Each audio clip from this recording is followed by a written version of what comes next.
live? Yeah, it's going live right now. Okay. All right, that's good. Yep. Yeah. Yeah, we All good right. here.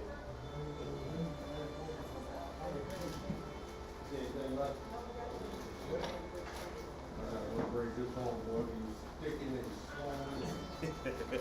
freezing. Mine been doing it. I thought it was just the internet.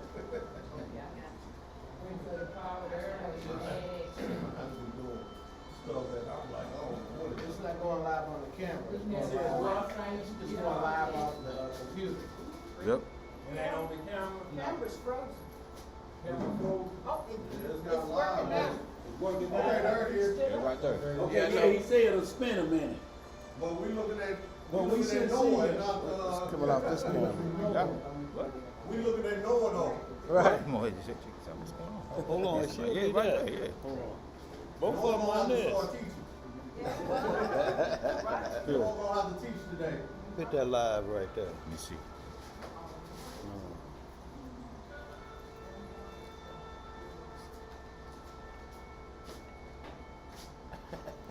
Wait.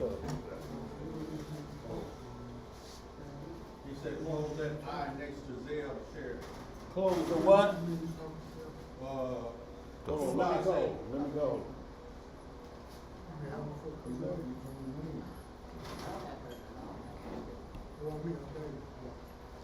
It's an Yeah, apple. too bad. It's a whole different. Can you switch to that one? It's two cameras. Yeah, it's two cameras right there. Right. Hey, so right now, Right, yeah, click they that on one. me. Click that one. Yeah. Okay. It ain't going in. Hold on. It. Wait a minute. Okay. Hold Wait on. a minute. Where you see publish at? Okay. Okay. You clicked on that one. Now click publish. No, hold on. No, it's blank now. Yeah, it's blank. That other one.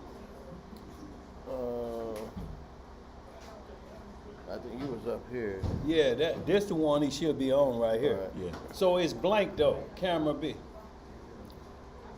A and B. Right, it was, but so what it need to go back or what? I don't know. Can you click that where it says, It's back on again. That's there, It's but there we go. Okay, there you go. Okay. He got it on it. Now put publish, right?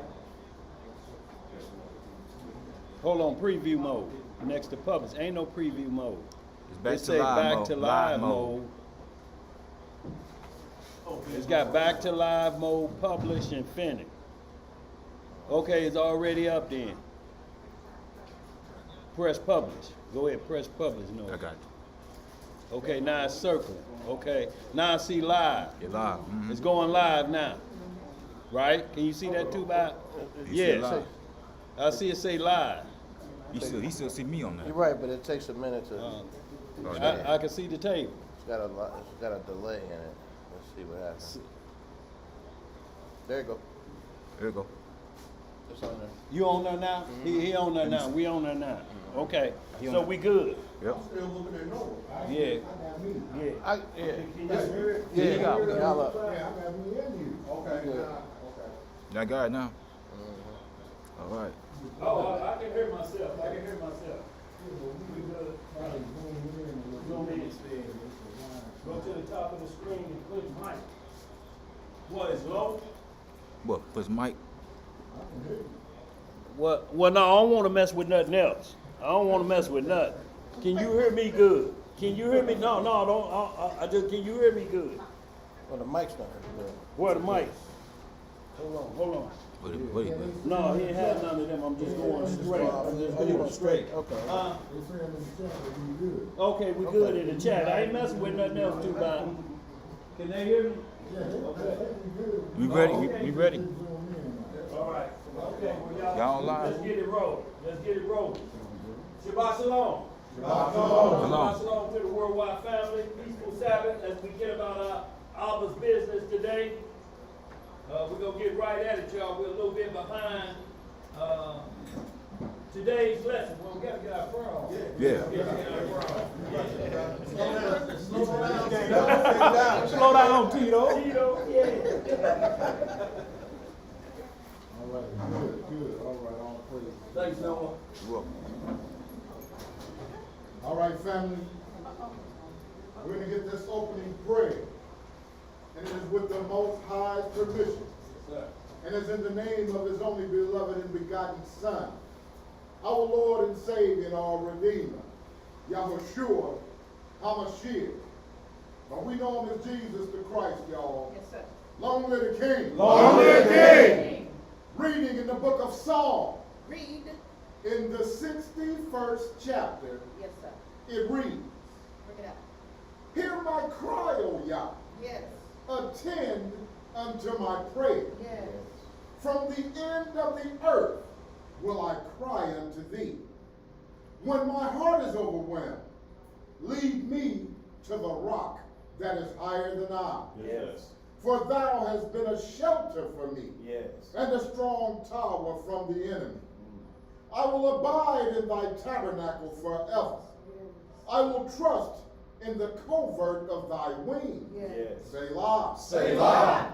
For thou, O Yahweh, hast heard my vow. Yes. Thou hast given me the heritage of those that fear thy name. Yes, sir. Thou wilt prolong the king's life, Yes. and his years as many generations. Yes. He shall abide before Yah forever. Yes. O prepare mercy and truth, which may preserve him. So will I sing praise unto thy name forever, that I may daily perform my vows. Hallelujah! Selah!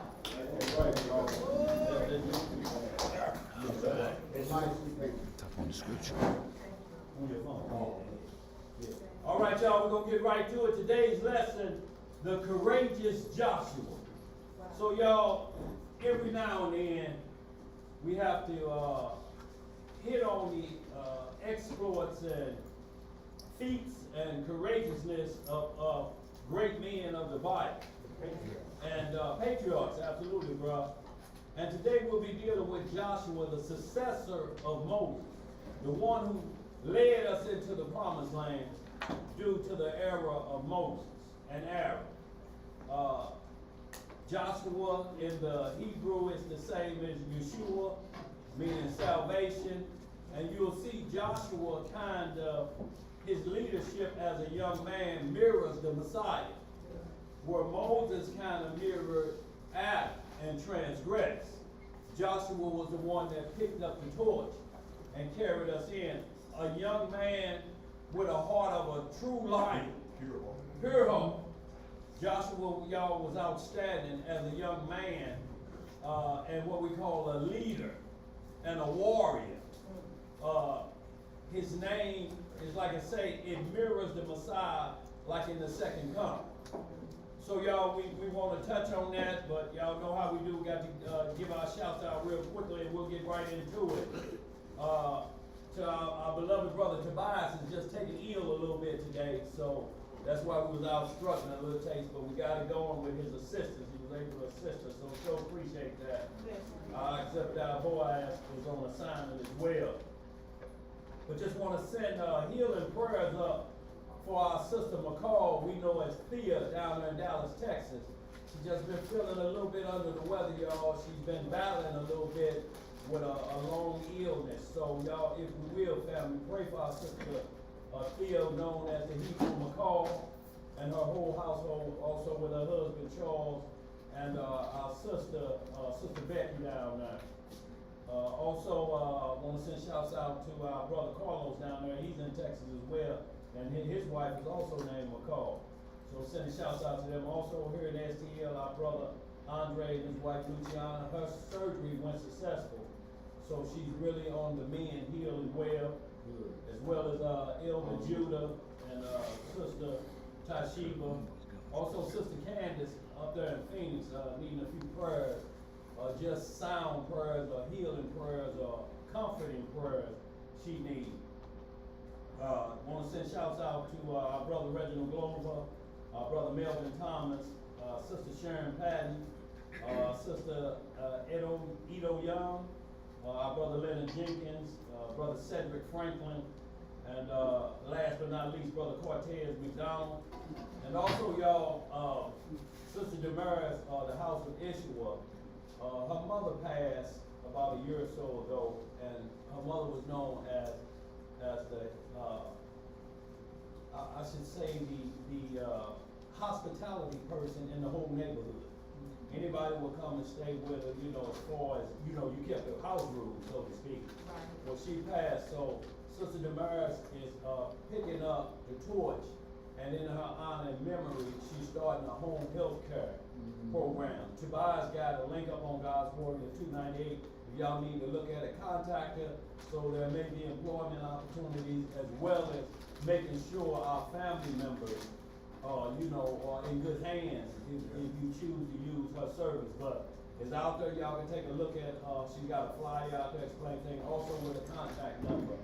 So take a look at that. We was gonna put it up, but you know, my skills is what they were to just get this camera rolling. So, and definitely the prayer for Uriah, got him right on the list, and Hananiah, they are doing well, and hope to see them on the Passover. Most High willing. Anybody else? Ty Shepherd as well. Sister DeBoer, we praying for your household as well. Yes. Brother Floyd Hills Jr. in the chat. Yeah. The family I ask for prayers for my family, as my grandmother is not doing well, and my son is going through some issues. Yeah, and y'all, yeah, bro, y'all prayers is a powerful weapon, y'all. It's the only thing we got that don't cost us a dime. That's right. So it don't cost you just to say, you know, differently than just say prayers going up. Just stop for a minute and just meditate. Lord have mercy. At least you just stop it versus just saying it, because it's action more than just words, so to speak. What you got, sister? Stella Brown, Miss Ella Brown? Mercedes Montgomery, Yeah, holler them out, sister.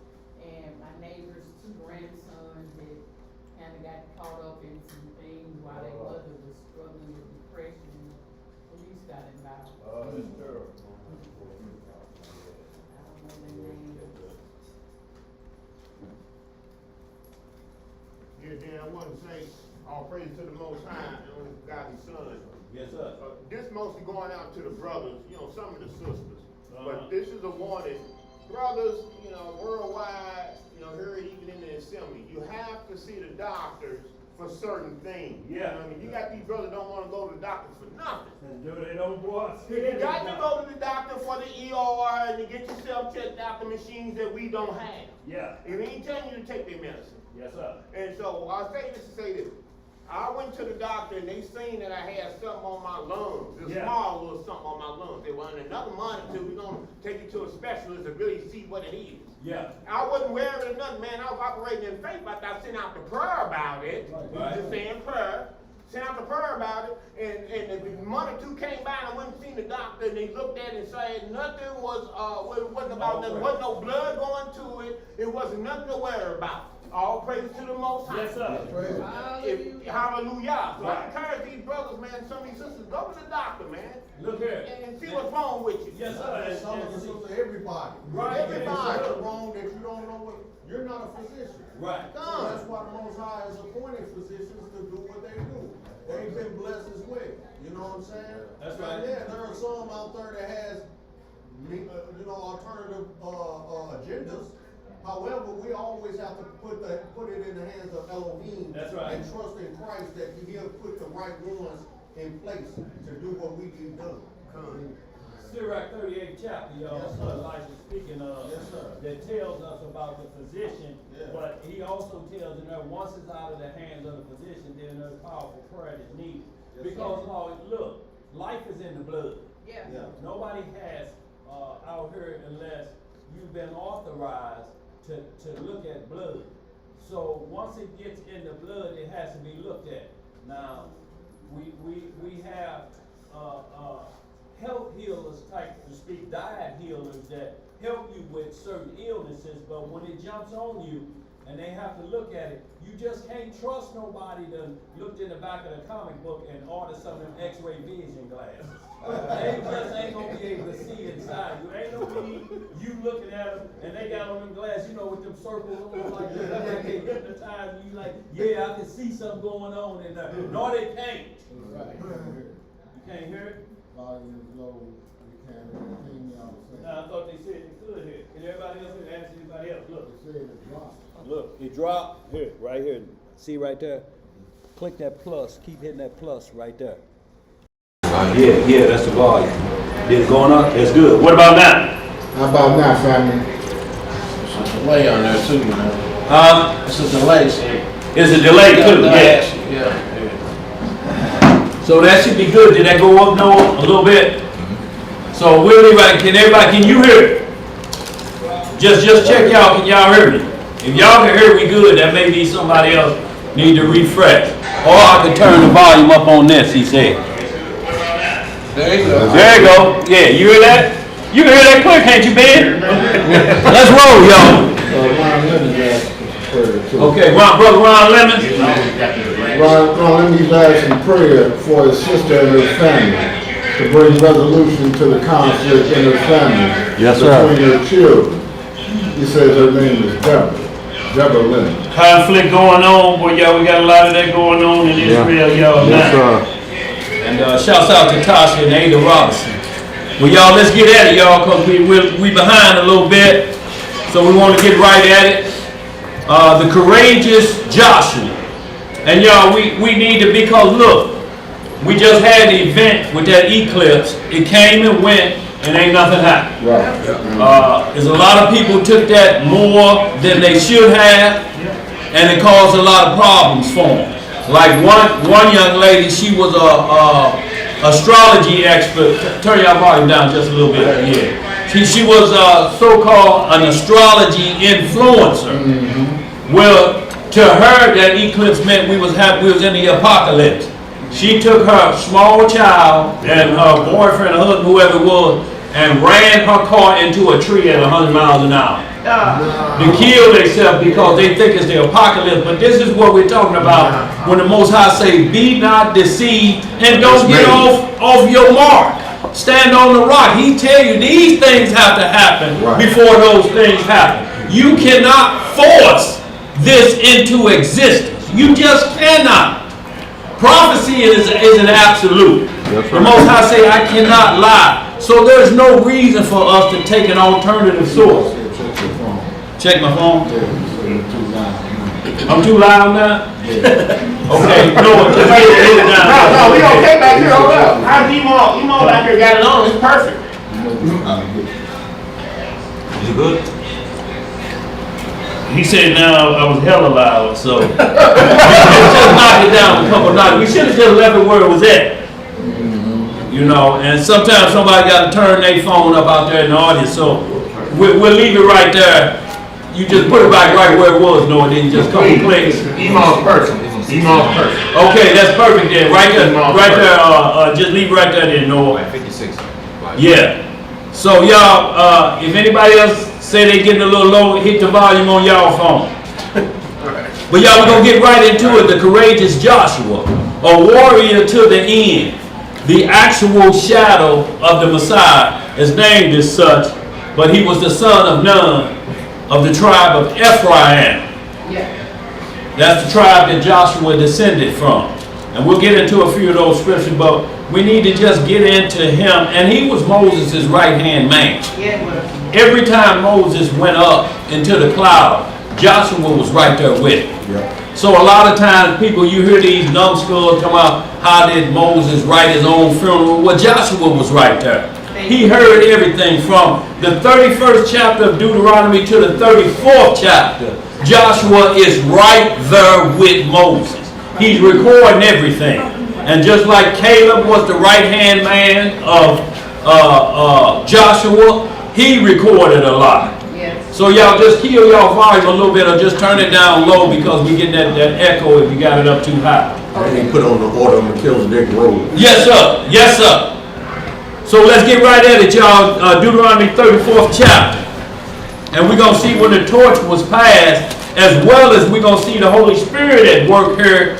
And we can see here again that water baptism didn't have the same magnitude of power as the baptism of the Holy Spirit. And that's transferring power with the laying on the hands. What? Deuteronomy what? Deuteronomy 34. The whole chapter. So y'all, let's get into y'all. We're a little bit behind. All right, family. We're going to be reading in the book of Deuteronomy, chapter 34, we'll start the reading in verse 1. Give you a second to get there. Okay. You got that? Yes, sir. Good. All right, book of Deuteronomy 34 and verse 1. Yes, sir. And Moses went up from the plains of Moab unto the mountain of Nebo, to the top of Pisgah, that is, over against Jericho. And the Most High showed him all the land of Gilead unto Dan, and all Naphtali, and the land of Ephraim, and Manasseh, and all the land of Judah unto the utmost sea. Yes, sir. And the south, and the plain of the valley of Jericho, the city of palm trees unto Zoar. So we see here that the Most High is showing the landmass for the tribes. So once again, we have to get out of our mindset that when we talk about the kingdom, there's a temple, New Jerusalem, that will come down from heaven. It's actually the Garden of Eden that was taken back up and cleansed from Adam's and Eve's transgression. That city will come down. That's not where we'll live. Right. That's the holy temple. We'll live on all these outskirts of what he's outlined in 34. For Dan, you get this much land. For Naphtali, you get this much land. Y'all understand? And then everybody travels to the temple for worship. For service, yeah, because it's 144 furlongs in a square. So when you break down furlongs, technically it's about the size of Texas. The temple will be.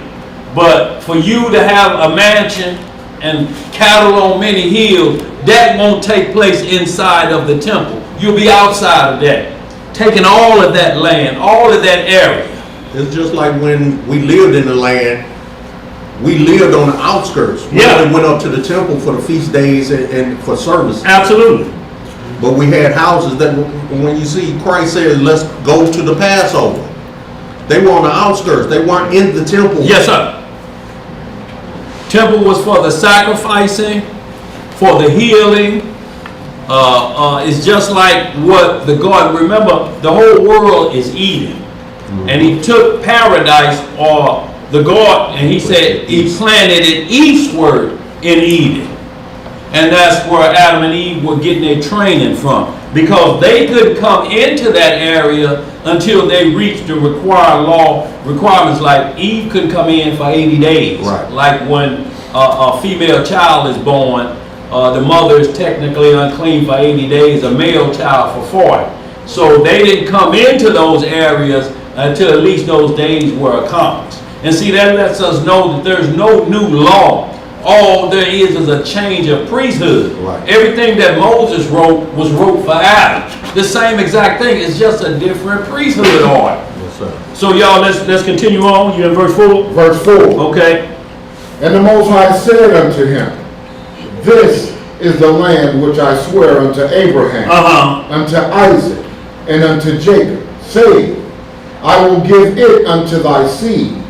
I have caused thee to see it with thine eyes, but thou shalt not go over thither. So Moses, the servant of the Most High, died there in the land of Moab, according to the word of the Most High.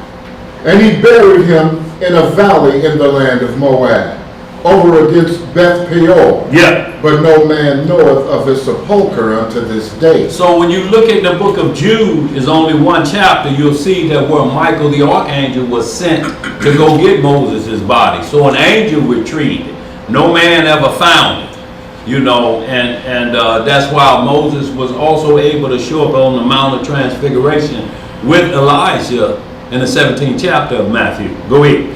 Verse 7. Yeah.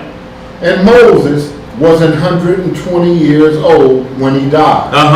His eye was not dim, nor his natural force abated. So he was in good shape, so to speak. He wasn't on his deathbed. He was told to go get on his deathbed.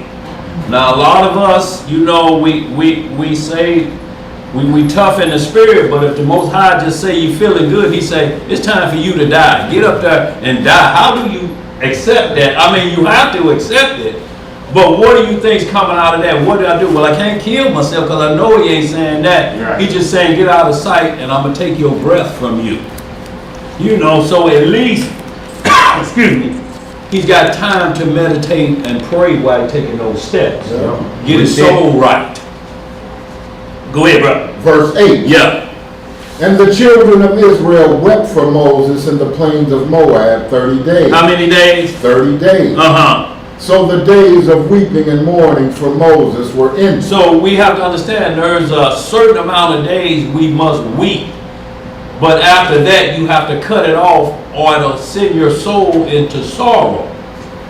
And then survivor's remorse will overpower you. And you be saying to yourself, why not me? Why him? Well, sin is the transgression of the law.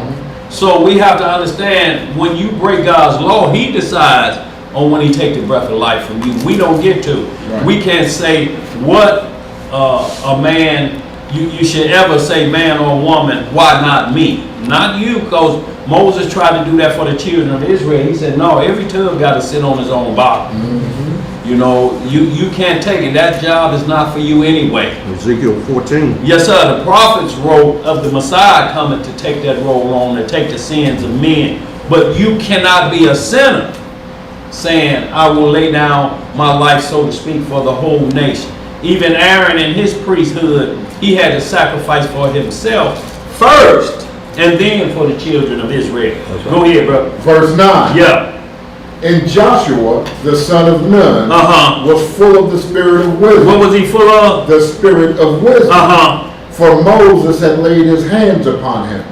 And the children of Israel hearkened unto him, and did as the Most High commanded Moses. So you see, once again, the power of transfer of the Holy Spirit. Moses laid his hand on him, and wisdom jumped on him. Also the spirit of might and power, because Joshua wasn't, when you talk about ain't scared, You're right. no fear around her, Joshua was a tough young man. I'm talking about, we see David doing some things, but Joshua definitely comparable to David in his conquest, dealing with them rogue Canaanites. Go eat. Verse 10. Yeah.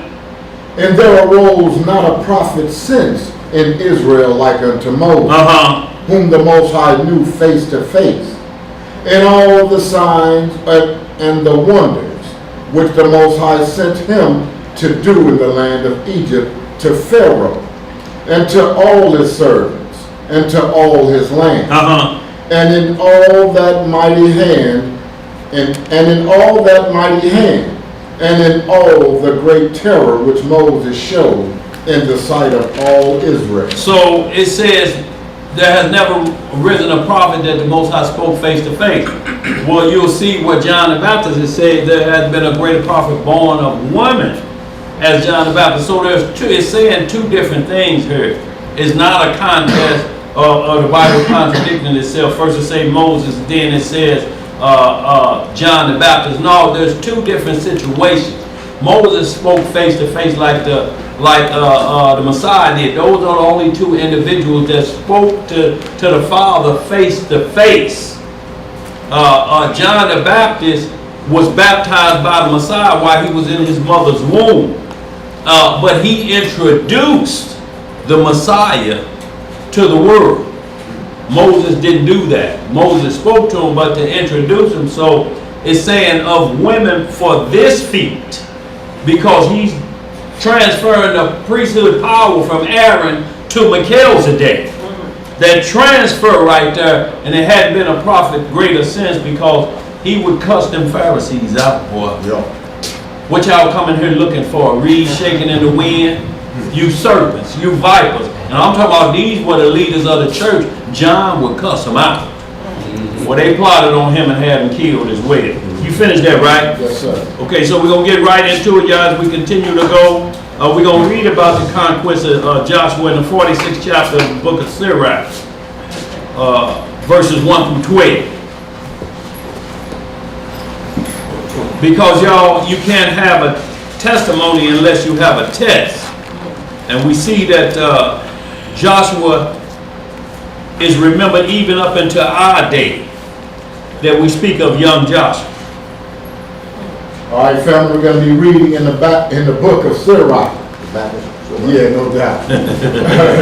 Or Ecclesiasticus in the Apocrypha. Yes, sir. Chapter 46, and we'll read verses 1 through 12.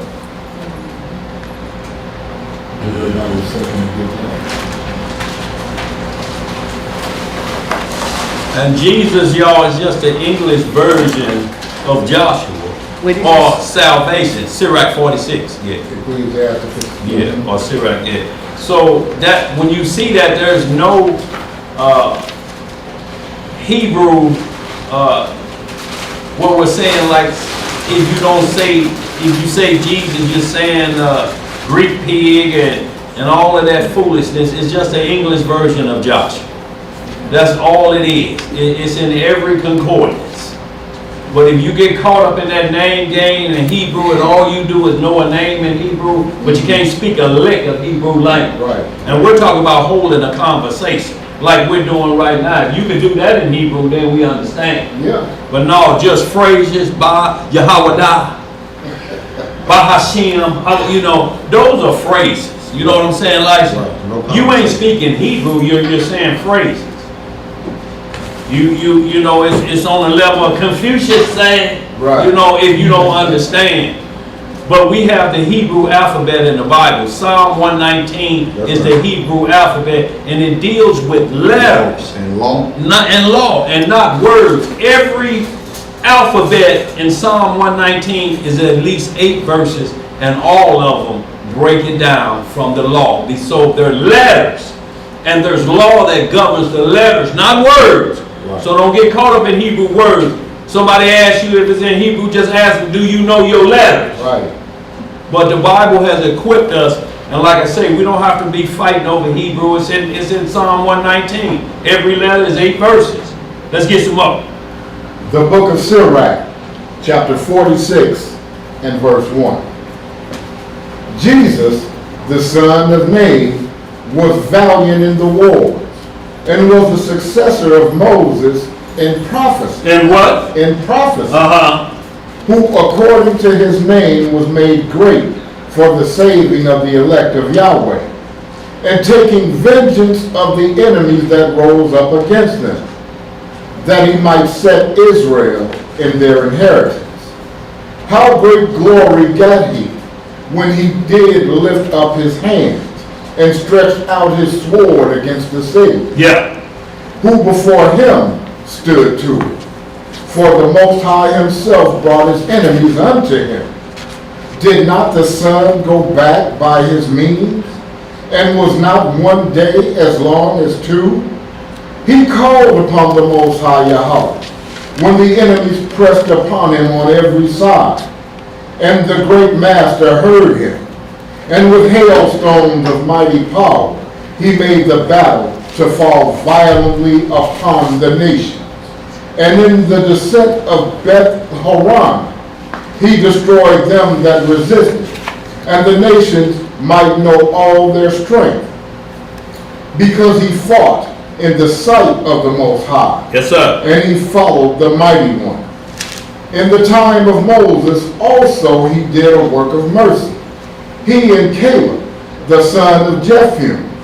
In that they withstood the congregation, and withheld the people from sin, and appeased the wicked murmur. What did they appease? They appeased the wicked murmur. Y'all, you know, you're just whispering in the background. You know, somebody trying to say something. Man, if I was you, I don't even know why you even listen to them. But they standing there too. Right. See, that murmuring like Korah and Dathan them murmured against Moses. They still murmuring after Moses gone, still fat mouthed. Go ahead. Verse 8. Yeah.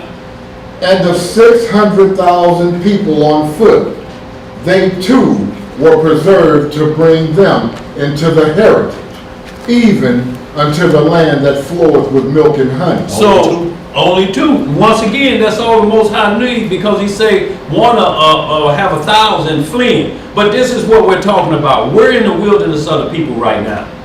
When you keep hearing people address the fact that we must go to the wilderness, y'all don't have a clue what was taking place in the wilderness. We were warring in the wilderness. Dathan and Korah, them 3,000 souls, their whole household, tents, wagons, everything, went in the desert, went in a hole in the desert of Sinai. We're moving through, I'm talking about we fighting and scrapping. I'm still trying to figure out or see where is this wilderness paradise that they was in. We had to wander for 40 years for disobedience. Wandering it, you start off at King's Highway and Natural Bridge and say you're going to go to Arnold, and next thing you know, we right back in the White Castle parking lot again. Just a full circle so he can make you start over again. But he protected us during that time, y'all. But there has never been no wilderness where we was just laid back chilling. That's paradise. That's the kingdom when we make it there. But if you chilling in the wilderness, we're going to be worried about getting to paradise. Right. What you got over there, LC? Is that Mount Sinai they kept walking around? Is that what? When they was in the wilderness, was that Mount Sinai they kept making walk? Just that whole area, just a complete circle. You know, just start off here and then you're back here again. But in that circle, they were going through other people's lands. Yeah. That's where the wars were taking place. When they were going through these other nations' lands, inheritance. Absolutely, bro.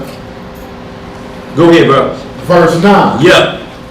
The Most High gave strength also unto Caleb, which remained with him unto his old age, so that he entered upon the high places of the land, and his seed obtained it for inheritance, that all the children of Israel might see that it is good to follow the Most High. That is good to do what? To follow the Most High. Even through all them Most High, just understand he have not brought us this far to drop us off. Yo, we have to truly understand that, but you can't have a testimony without a test. That's right. That's right. If we did just roll out of Egypt and right into the promised land, it'll be like it is right now. Go ahead, bro. Verse 11. Yeah. And concerning the judges, every one by name, whose heart went not a whoring, nor departed from the Most High, let their memory be blessed. Let their bones flourish out of their place, and let the name of them that were honored be continued upon their children.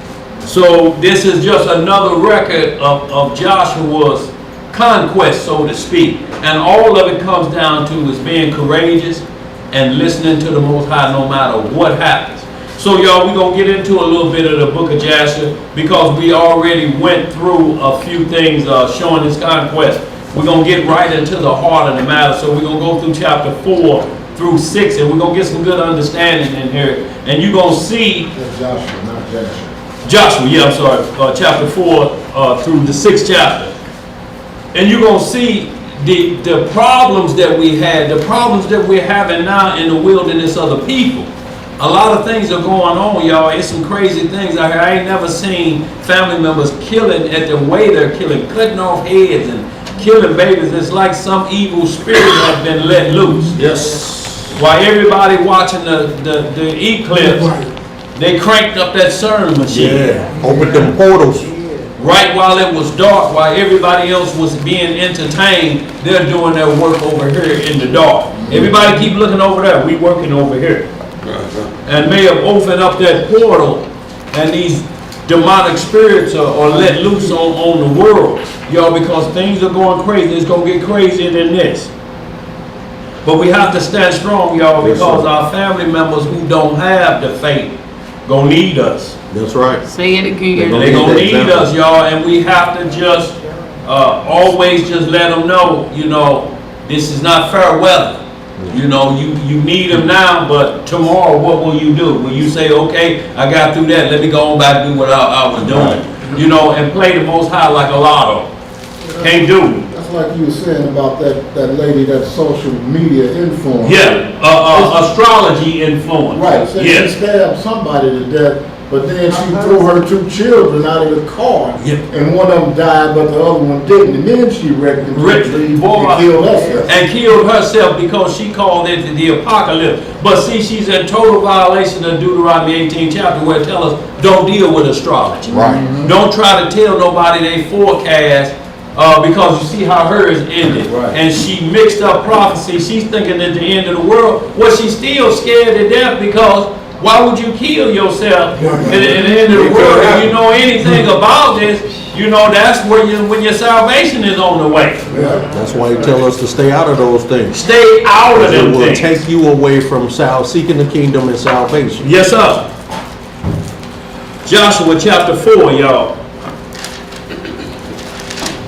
And y'all, we get right to the heart of the matter. We know we're going to get into a little bit of marching around Jericho, but we just want to get right into explaining why Joshua was so close to Moses and why the Most High chose such a young man for that job, so to speak. Joshua chapter 4, verse 1. Yes, sir.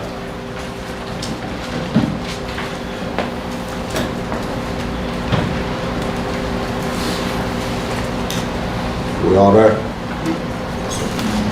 And it came to pass, when all the people were clean passed over Jordan, that the Most High spake unto Joshua, saying, Take you 12 men out of the people, out of every tribe a man, Right. and command ye them, saying, Take you hence out of the midst of Jordan, out of the place where the priest's feet stood firm, 12 stones, and ye shall carry them over with you, and leave them in the lodging place, where ye shall lodge this night. And see, and a lot of times, like that astrology influence, people would take the 12 stones that was in the priest's breastplate, and they were different gems and jewels, carbuncle and sapphire and diamond. And they take those, and now it switches from being for a tribe of Israel to your birthstone.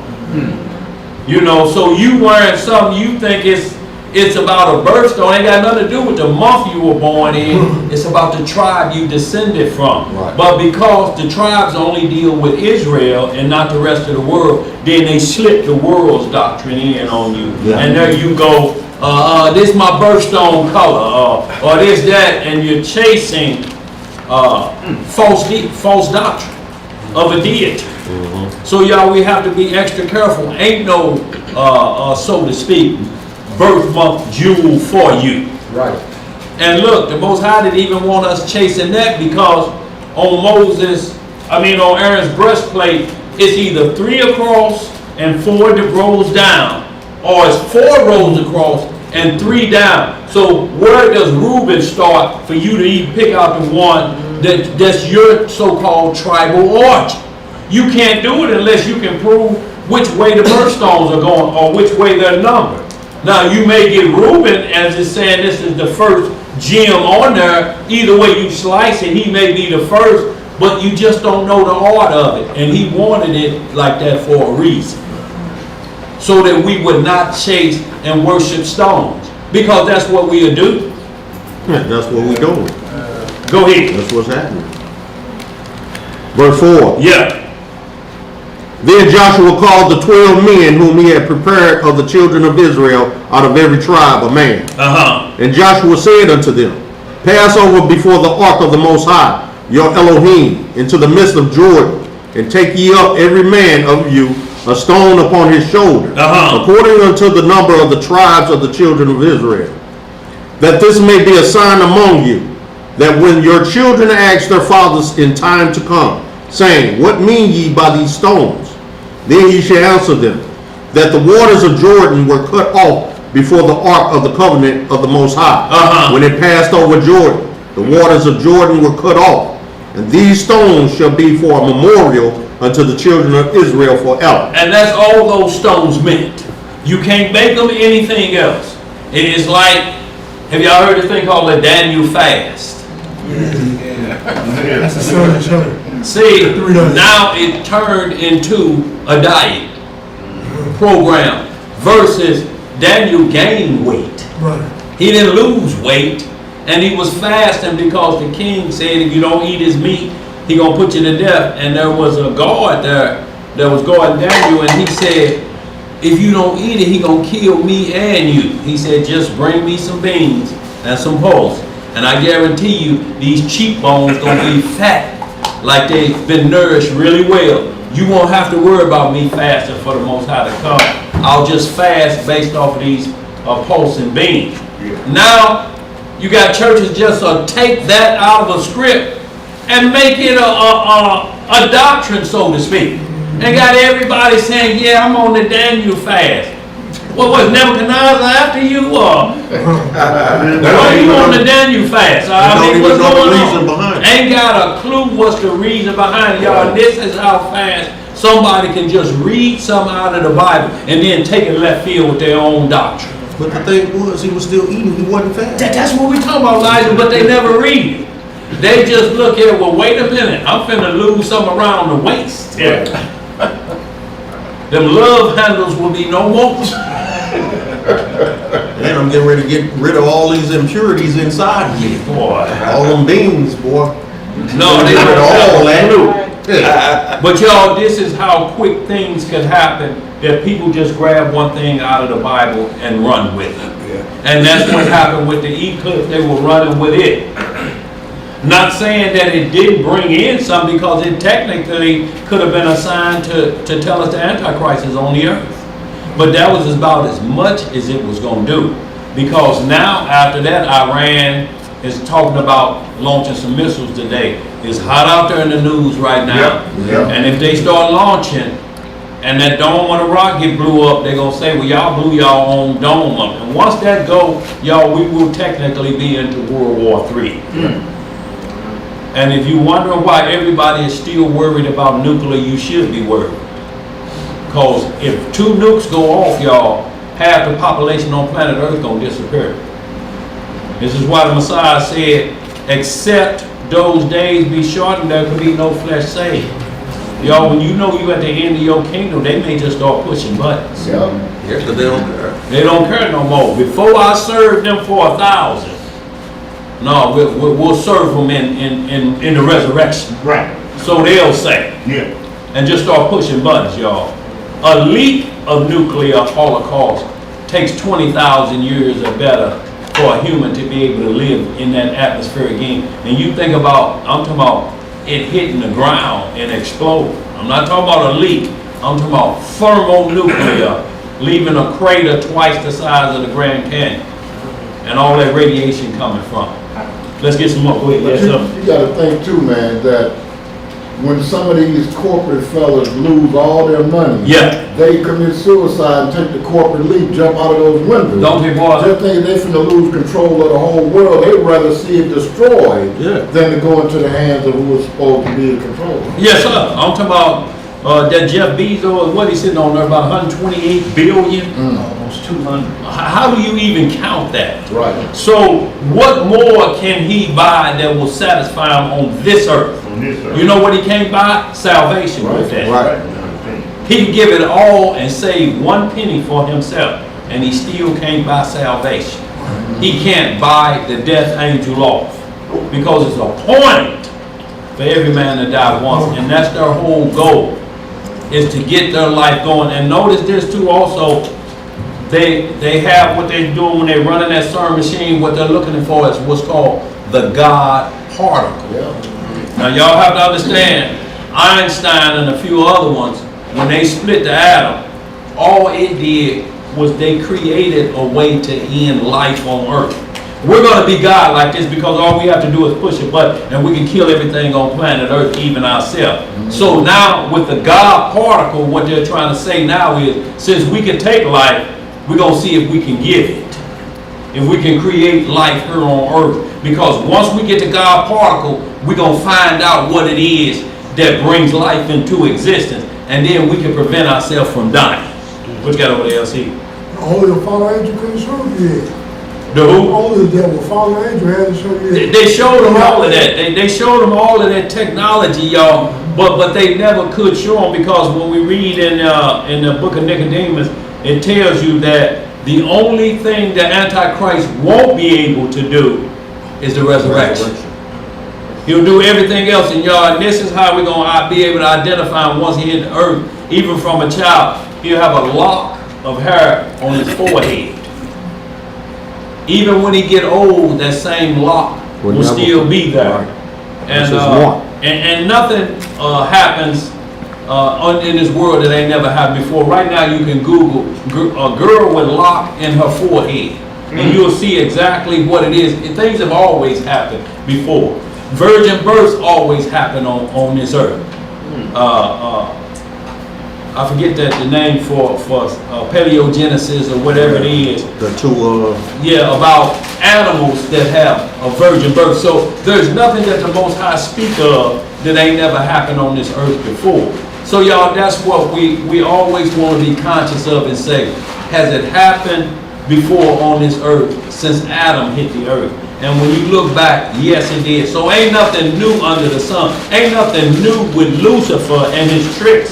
Some people are just finding out about it. But he been doing these things in the heavens before earthquake. That's what caused the flood between Genesis 1 and 1 and 1 and 2. That flood was caused by Lucifer in the war in heaven. And then that whole world had to be recreated.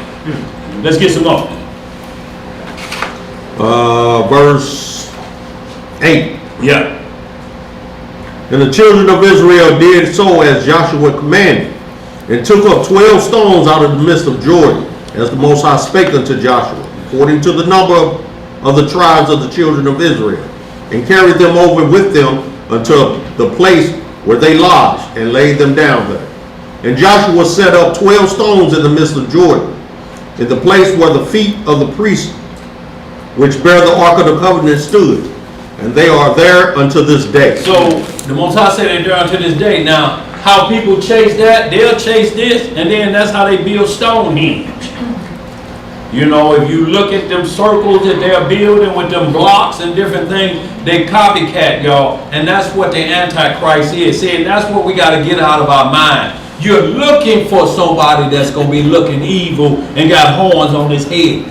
The Antichrist ain't coming like that. Right. He gonna come so peaceful, you gonna think it's the Messiah. If it were possible, he would what? This is how he's coming. That's why you have to be extra careful, because he's not coming to oppose. He wants you to think, I am him. I'm who you've been waiting on. I'm the Messiah.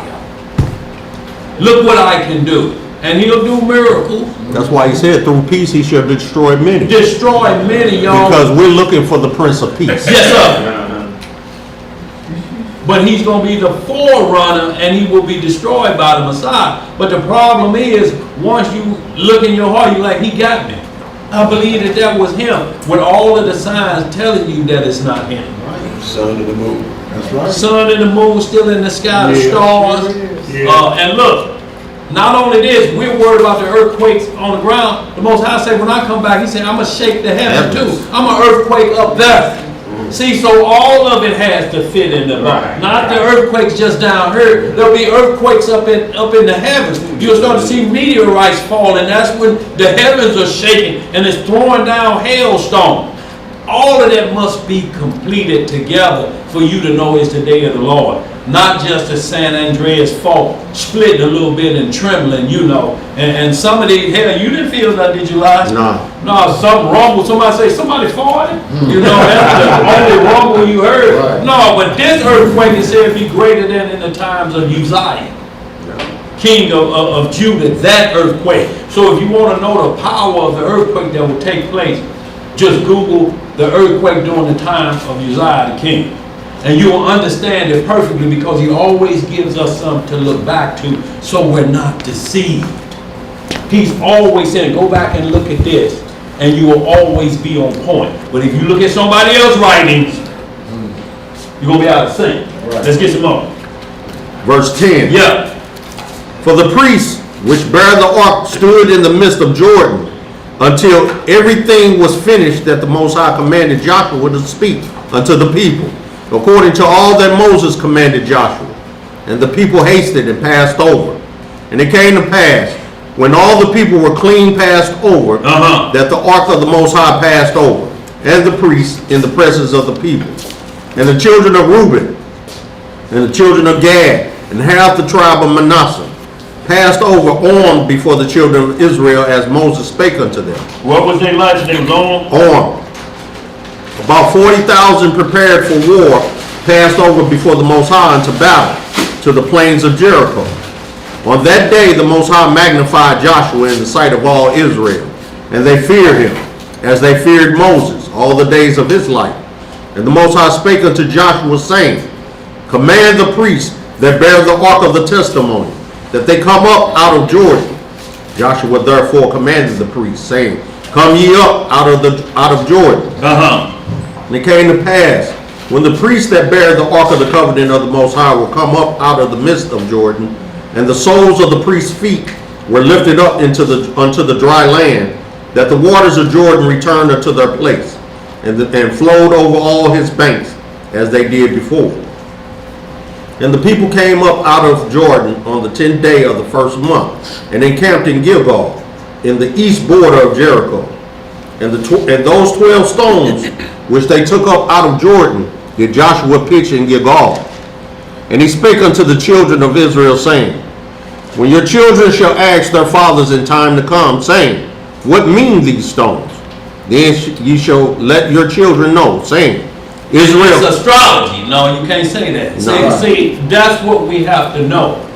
Because if we don't know what these stones mean and our children ask and you give them a name, you could actually have them going into stone worship. Yes, sir.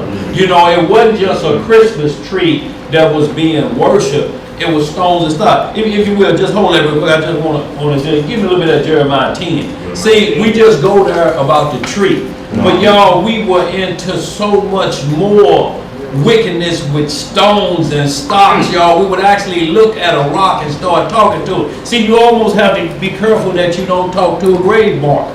See, a lot of that we'll say we know they in heaven, but we talking to that stone like they under the ground. You understand? Yeah. So you get a little confused. Like they hear you. Like they hear you. But the deal is, you saying, I know they up there looking down, you know, then why are you looking down and talking to that instead of looking up? You understand what I'm saying? So a lot of traditions or customs we chase because of mourning. See, like we had to cut it off for 30 days for mourning. It was 40 days for Jacob. When you read in the 54th chapter of the book of Jasher, it says Jacob died of that disease. Don't know what disease it was that he died of.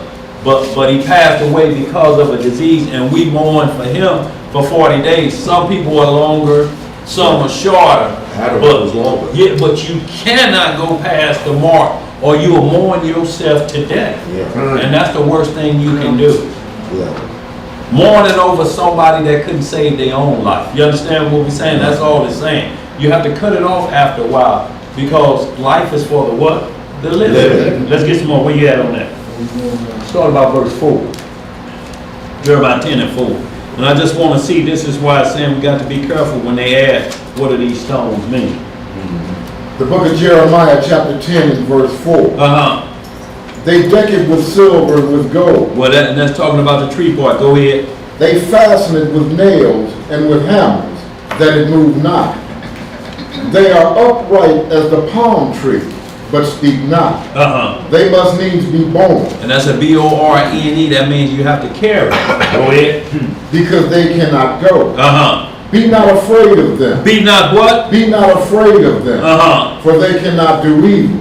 Neither also is it in them to do good. So you can't put power on a tree, even if you telling somebody, look, don't bring that in your house. You still have to be careful. There's a line. You cannot give it power in the mind or the consciousness of the weak in faith. That's right. You'll make them scared of it. You know what I'm saying? Yes, sir. They'll be off limits. You know, could have a job interview, but they got a Christmas tree in there. I ain't going in there. The devil trying to get me. He trying to. It's a different kind of job, you know. No, and you be scared of something that needs you to take care of it. Go ahead, bro. Verse 6. Yeah. For as much as there is none like unto thee, O Yahweh, thou art great, and thy name is great in might. Who will not fear thee, O King of nations? For to thee doth it appertain. Yeah. For as much as among all the wise men of the nations, and in all their kingdoms, there is none like unto thee. But they are altogether brutish and foolish. The stock is a doctrine of vanity. See, the stock, and that means the totem pole. Yo, it's why the totem pole is being put out to the public right now. But it has another word in front of it called stripper. Pole. That's the stock. And they dance around it. They used to do that back in the day. A woman would dance around it the same way. Now it's becoming mainstream. Y'all understand the stock is coming back out to the people to worship the pole, so to speak. Go ahead. Verse 9. Yeah. Silver spread into plates is brought from Tarshish, and gold from Euphrates, the work of the workmen, and of the hands of the founder. Blue and purple is their clothing. They are all the work of the cunning men. But the Most High is the true Elohim. He is the living Elohim, and an everlasting King. At his wrath the earth shall tremble, and the nations shall not be able to abide in his indignation.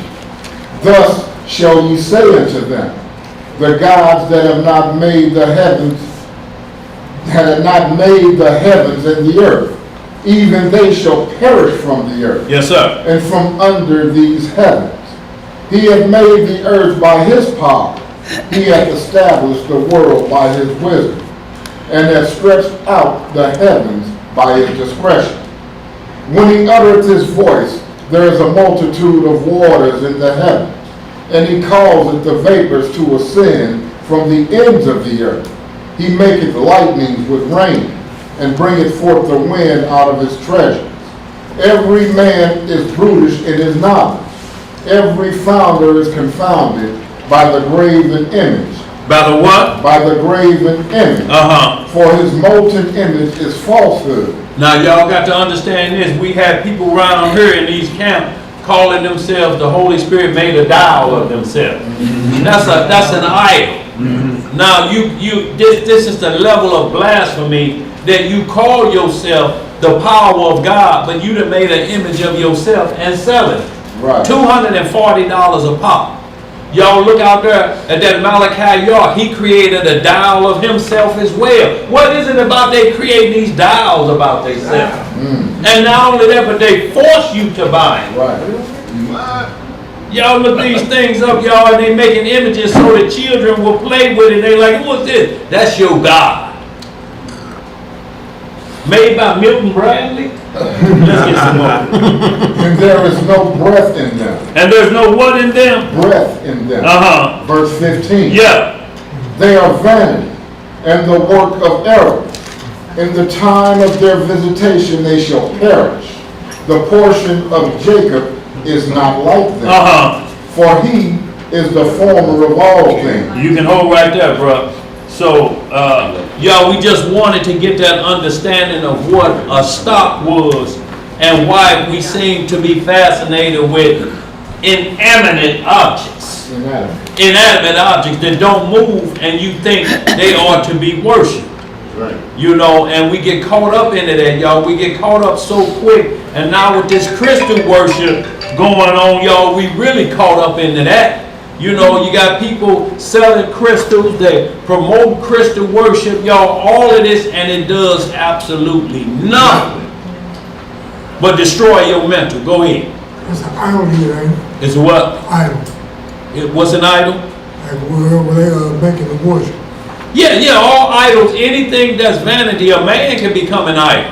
Right. And usually idol worship comes when you have idle time. And notice all these camp leaders, they have everybody in the camp, you know, they don't know nothing. They can point to one scripture, you got to watch the tape. And once you get them like that, they'll be idle-minded, they'll be worship. Their mind doesn't know how to meditate and think on the Most High. All they know is that idol that put them out there. All you have to do is watch them camps out there, 20 or 30 out in the corner. You'll see one with the microphone and the other one read. The rest of them are doing like this on their phone. You know, when they're looking around, it's idle mind. They're waiting for their signal to do something. And then it's more than two. We keep reading the Most High only using two. Right. At the most three. At the most three. But you got a whole gang out there, and half of them don't know what they out there for. They just looking at their watch. Almost time is almost over. Right. Let's get some more of that. in that Joshua chapter 4. We still in 4, ain't we, like? Yeah. Go back. Verse 22. 22. Joshua 4 and verse 22. Then ye shall let your children know, saying, Israel came over this Jordan on dry land. Pages turn. Hold on, Hold on, Mark. We got pages turn. Okay. Joshua chapter 4, verse 22. And y'all, the Most High say, I'm the same yesterday, today, and tomorrow. Notice whenever there's a body of water, it's the same process that takes place. The water will split open and it will be dry ground. Good. If it's the River Jordan, it was that lake what Elijah went over. It was dry ground, the Red Sea. That's to show you the power of God. There's something been underwater for all this time, and he moved the water out of the way, and it's like concrete. No sandals get wet or nothing. No mud. Go ahead, we're in the book of Joshua chapter 4, verse 22. Let's get it. Then ye shall let your children know, saying, Israel came over this Jordan on dry land. For the Most High your Elohim dried up the waters of Jordan from before you, until you were passed over, as the Most High your Elohim did to the Red Sea. As he did to what license? The Red Sea, which he dried up from before us until we were gone over. And see, you have to be very careful, because when you watch these TV shows, they'll talk about the Exodus through the wilderness, and then they'll try to explain how he separated the water. Well, you know there's usually an east wind that comes through, and sometimes, well, it don't separate it and make the ground dry. All it's doing is pushing the water over the bank. When you're saying you get a strong tide wind or something like that, that ain't got nothing to do with this. But what they're doing is technically trying to lure you to say, we still don't really believe he did this. So, but we know we ain't got no other source to explain it. So we have to go to the Bible, but we want to try to give our version. A scientific version. See, scientists are chasing creation. It's not the other way around. They're trying to figure out how the Most High did what he did. You can be atheist all you want, but you're going to come down to the rest of just like all them shows say in the Bible is written. Just watch everything after they say that. It's biblical. Yeah. Go ahead, bro. Verse 24. Yeah. That all the people of the earth might know the hand of the Most High, that it is mighty, that ye might fear the Most High your Elohim forever. That's it. Go ahead. We're going all the way to chapter 6. Yeah. And it came to pass, chapter 5, verse 1. And it came to pass when all the kings of the Amorites, which were on the side of Jordan westward, and all the kings of the Canaanites, which were by the sea, heard that the Most High had dried up the waters of Jordan from before the children of Israel, until we were passed over, that their heart melted. What their heart do? Melted. Neither was there spirit in them anymore, because of the children of Israel. See, he's saying after all we heard about the wilderness, the Lord's still with us. He ain't never left them, y'all, and he's still with us to this day. So when your children ask, why don't no tornadoes come in our neighborhoods? Or we may get a branch down, or electricity may get knocked out for a little while, but we're talking about total destruction. It ain't happening. Because 80% of us rent property. So it's not yours. If that happened to us, we homeless. You understand? It ain't nothing to go back to build. Even if you go back, you still have to wait on your landlord to build it up to tell you, you come back. Or he may want new renters now. You know, but he will wash an area that we in. If we commit wickedness, he'll wash it clean like he did New Orleans. Yes, sir. There's too much voodoo going on. Too much voodoo going on, y'all. I'm talking about parades of voodoo. Let's get some more. Daily. And the stench of it, look, sin stinks. And when it gets up to the Most High through the cloud, he smells, you like, wait a minute, earth is food. That gumbo too. Boy, is that gumbo? Boy, yes, sir. And murder. I mean, they off the chain down there, boy. Go ahead, yes, sir. I'm at verse 3. Yeah. No, 2. At that time the Most High said unto Joshua, make these sharp knives and circumcise again the children of Israel the second time. And Joshua made him sharp knives, and circumcised the children of Israel at the heel of the foreskin. At the heel of the foreskin. So now look, if you're not careful, somebody, a naysayer of the Bible, look at your God. Your God got a problem. He want to cut on men that's already cut. But see, all we have to do is just keep reading. Yes, sir. And it'll explain what's taking place with this form of circumcision. If you just stop there and look at that, you'd be scratching your head. Why he doing that? He re-circumcising everybody? No, that ain't the case. When Elijah keep reading, it's going to explain itself. Right. Go ahead.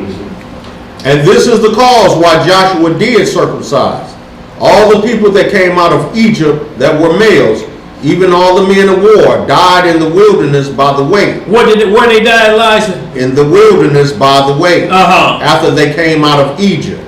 Now all the people that came out were circumcised, but all the people that were born in the wilderness by the way, as they came forth out of Egypt, them they had not circumcised. They had not circumcised the ones that were born in that 40-year period. Right. Were not circumcised. Just everybody that initially came out of Egypt was circumcised.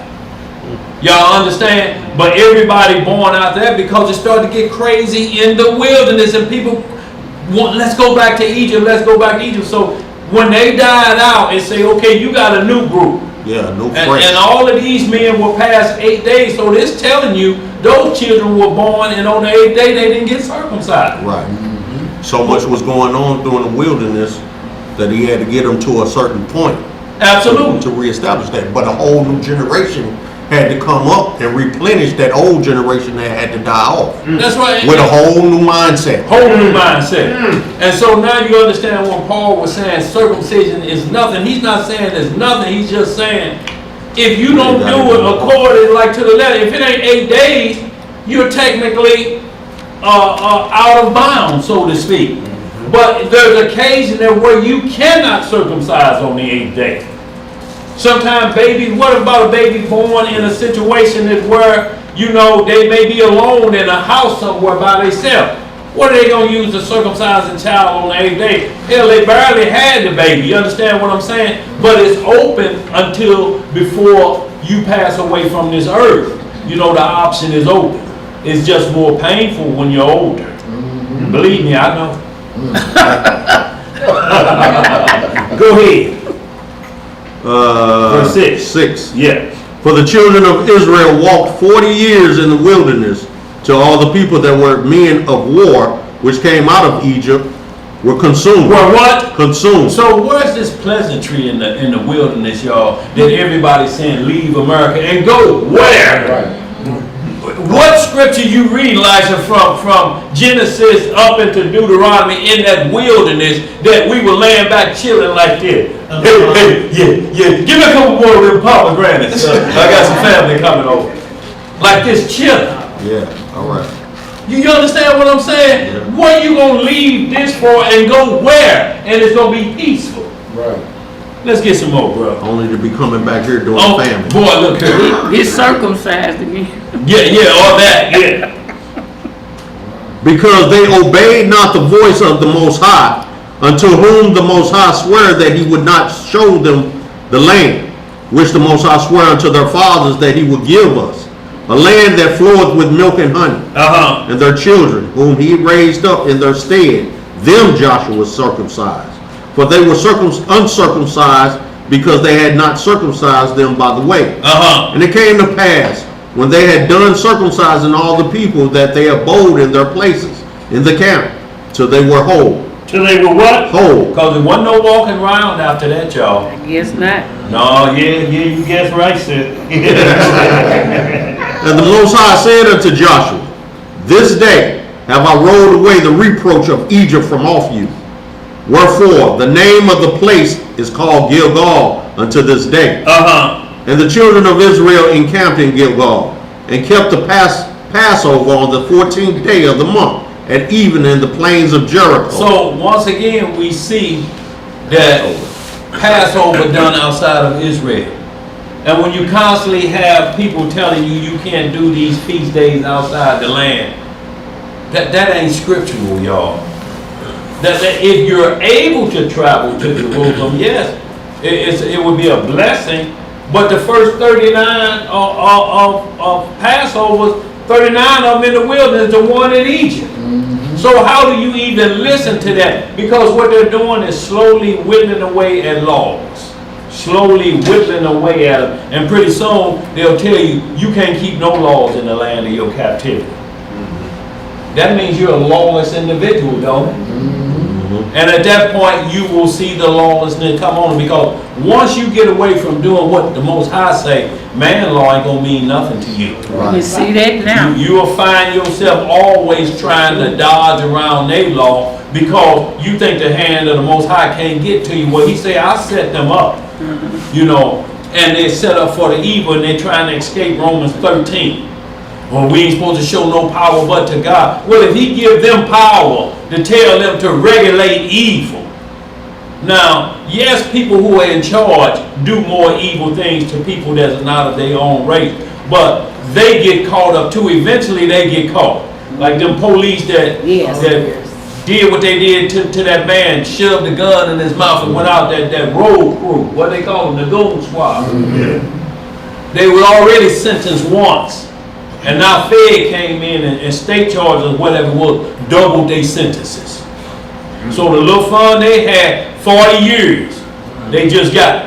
They gonna get them boys in Memphis that beat that boy half to death. They gonna get them, y'all, but because they are part of the law, it takes a little bit longer time to deal with them, because they have to work through making sure, they have to go back and look at every case these individuals on, similar to what our priest was doing. Right. And nobody would challenge them because they believe, well, them righteous men, you can't challenge them. Well, he put us in a land that we could see ourselves. This is why you were cast here. See yourself? This what y'all was doing to each other in y'all homeland. That's right. What you got? See, I'm gonna point terror over you. Yeah. So he didn't put him in charge like that. He put him in charge for correction. Right. You know, if you disobey that, then, you know, I set them up. Just like I set Pharaoh up. I did that for a reason, to let you know there's only one true superpower in this universe. That's right. And y'all need to call on me, or y'all be thinking they're truly God on earth, so to speak. He said, no, I'll break them down. And y'all will come back to me. Would say, like Daniel chapter 2:21. Yes, sir. I set up kings and kingdoms, and I bring them down. And once you fight against that, oh, y'all just some heathen lover. That ain't got nothing to do with being a heathen lover. If you that tough, you'll leave the government alone. If you that tough, Right. you opt out, but you say, baby, go on down there and get them food stamps.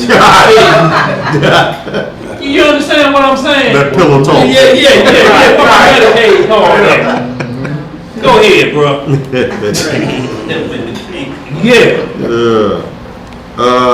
Verse 11. Yeah. And they did eat of the old corn of the land on the morrow after the Passover, unleavened cakes and parched corn in the self same day. And see, you have individuals that will say, you ain't supposed to be eating no corn. You heard that, Elijah? I heard. Can't eat no corn and all of this. See, that's why it be whole when you look back in the studio. They ain't got nothing to do with it. Maybe you ain't chewing. Or you don't have no teeth to chew it up like it's whole thing. Yeah, you gonna get some whole corn. Chew like food. Yeah. It's hard to chew corn like this. With just your front teeth. I know. And you figure, well, hell, I can swallow that, it ain't gonna choke me. Go ahead, bro. But the back teeth for a reason. Right. To ground it up into power. Yes, sir. But if you chewing and some still whole, you just doing some imaginary chewing, ain't you? You're gonna be constant. Yeah, next you be putting braces on your gums. Then you got some teeth. Go ahead, bro. Verse 12. And the manna ceased on the morrow after they had eaten of the old corn of the land. Neither had the children of Israel manna anymore, but they did eat of the fruit of the land of Canaan that year. So who did they eat the fruit of the land? Of Canaan. See, so we can go to the stores in this land, y'all. You ain't gotta be tricked that you can't go to them stores. Where else we gonna get it from? Right. We ain't no farmer. And then who you gonna trust that is farmer unless you really understand they know what they doing? That you have to ask them, man, you using any pesticides or anything like this? Is people got gardens, but you just can't eat from everybody's garden. That's right. What are you fertilizing this with? Right. Boy. You know, The toilet don't work. look, you got to be careful, y'all, with what's going on. But he put us in a position to where he say, if it's on the list in the marketplace, don't worry about it. If it's on the dietary list for good, pray over it, and I'll take care of the impurities for you. I'll be the fire for you. Pray over it. What does manna taste like? It said manna. It tastes like whatever you imagined it. According to your In a life. village in Africa, it's still falling. We watched them eating it, didn't we? Yeah. It says delicious. They were Well- they're picking it up off the ground. It's white. Well, some yeah, look like yeah. cotton, but they Well, say that's not. delicious. That's some form of it that grow on earth, but that's not what came down From for heaven. the children of Israel. No, God this is calls falling them. out of the sky. And where is this In a at? village in Africa, because I was like, really? You sure? Yeah, yes, sir. And I mean, are they it's a feeding them for little family? tiny church, and they coming from miles to eat it. Well, sister, give us that link so we can definitely take a look at that because, you know, give us the link on that. Because, see, manna bread was, Angels bread. it was angels' food, so to speak, is the bread that they is heaven. But what happened was manna bread was designed to satisfy your taste. You know, like how they say, Also, you want frog tastes like chicken or this tastes like chicken.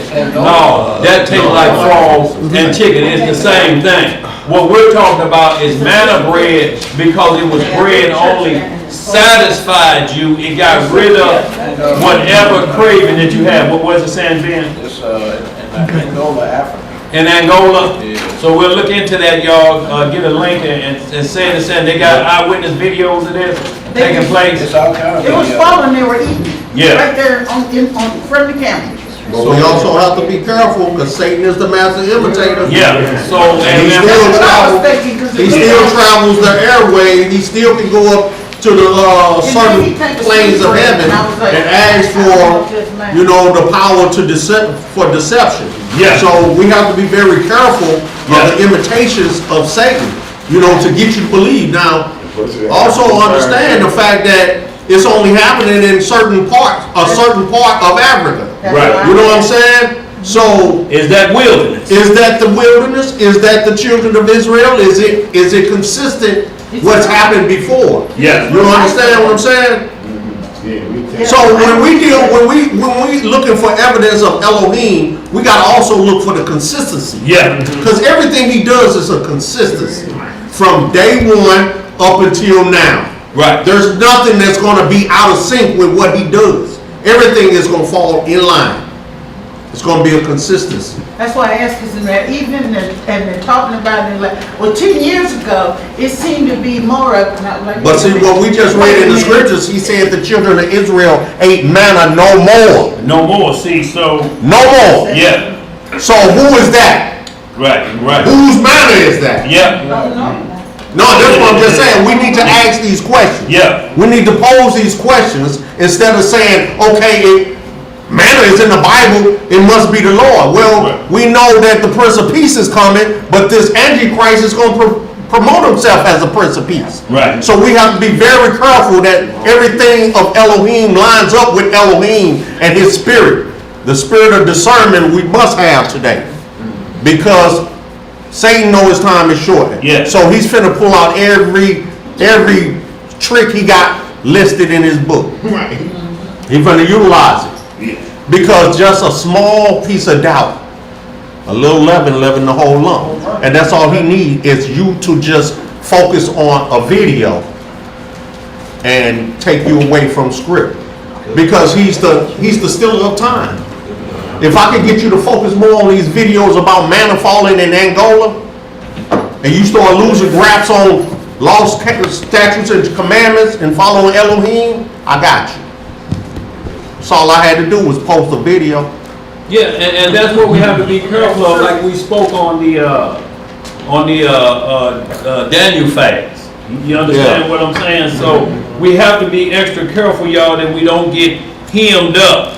But I'm gonna find where that said manna tastes the same, whatever you want to taste like. We just actually went over that. I think it was in the book of Jasher.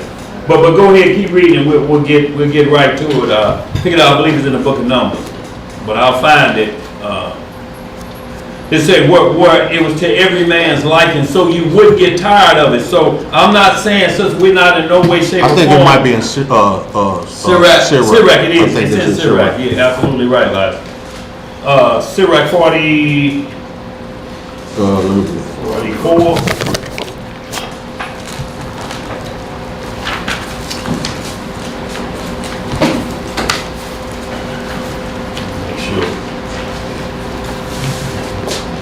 Maybe 30 something. Hold on, I'll find it real quick. Yeah, just look it up, bro. I'm gonna Go ahead and finish reading Joshua. Okay. Where did I leave it? Okay, brother. Anybody know?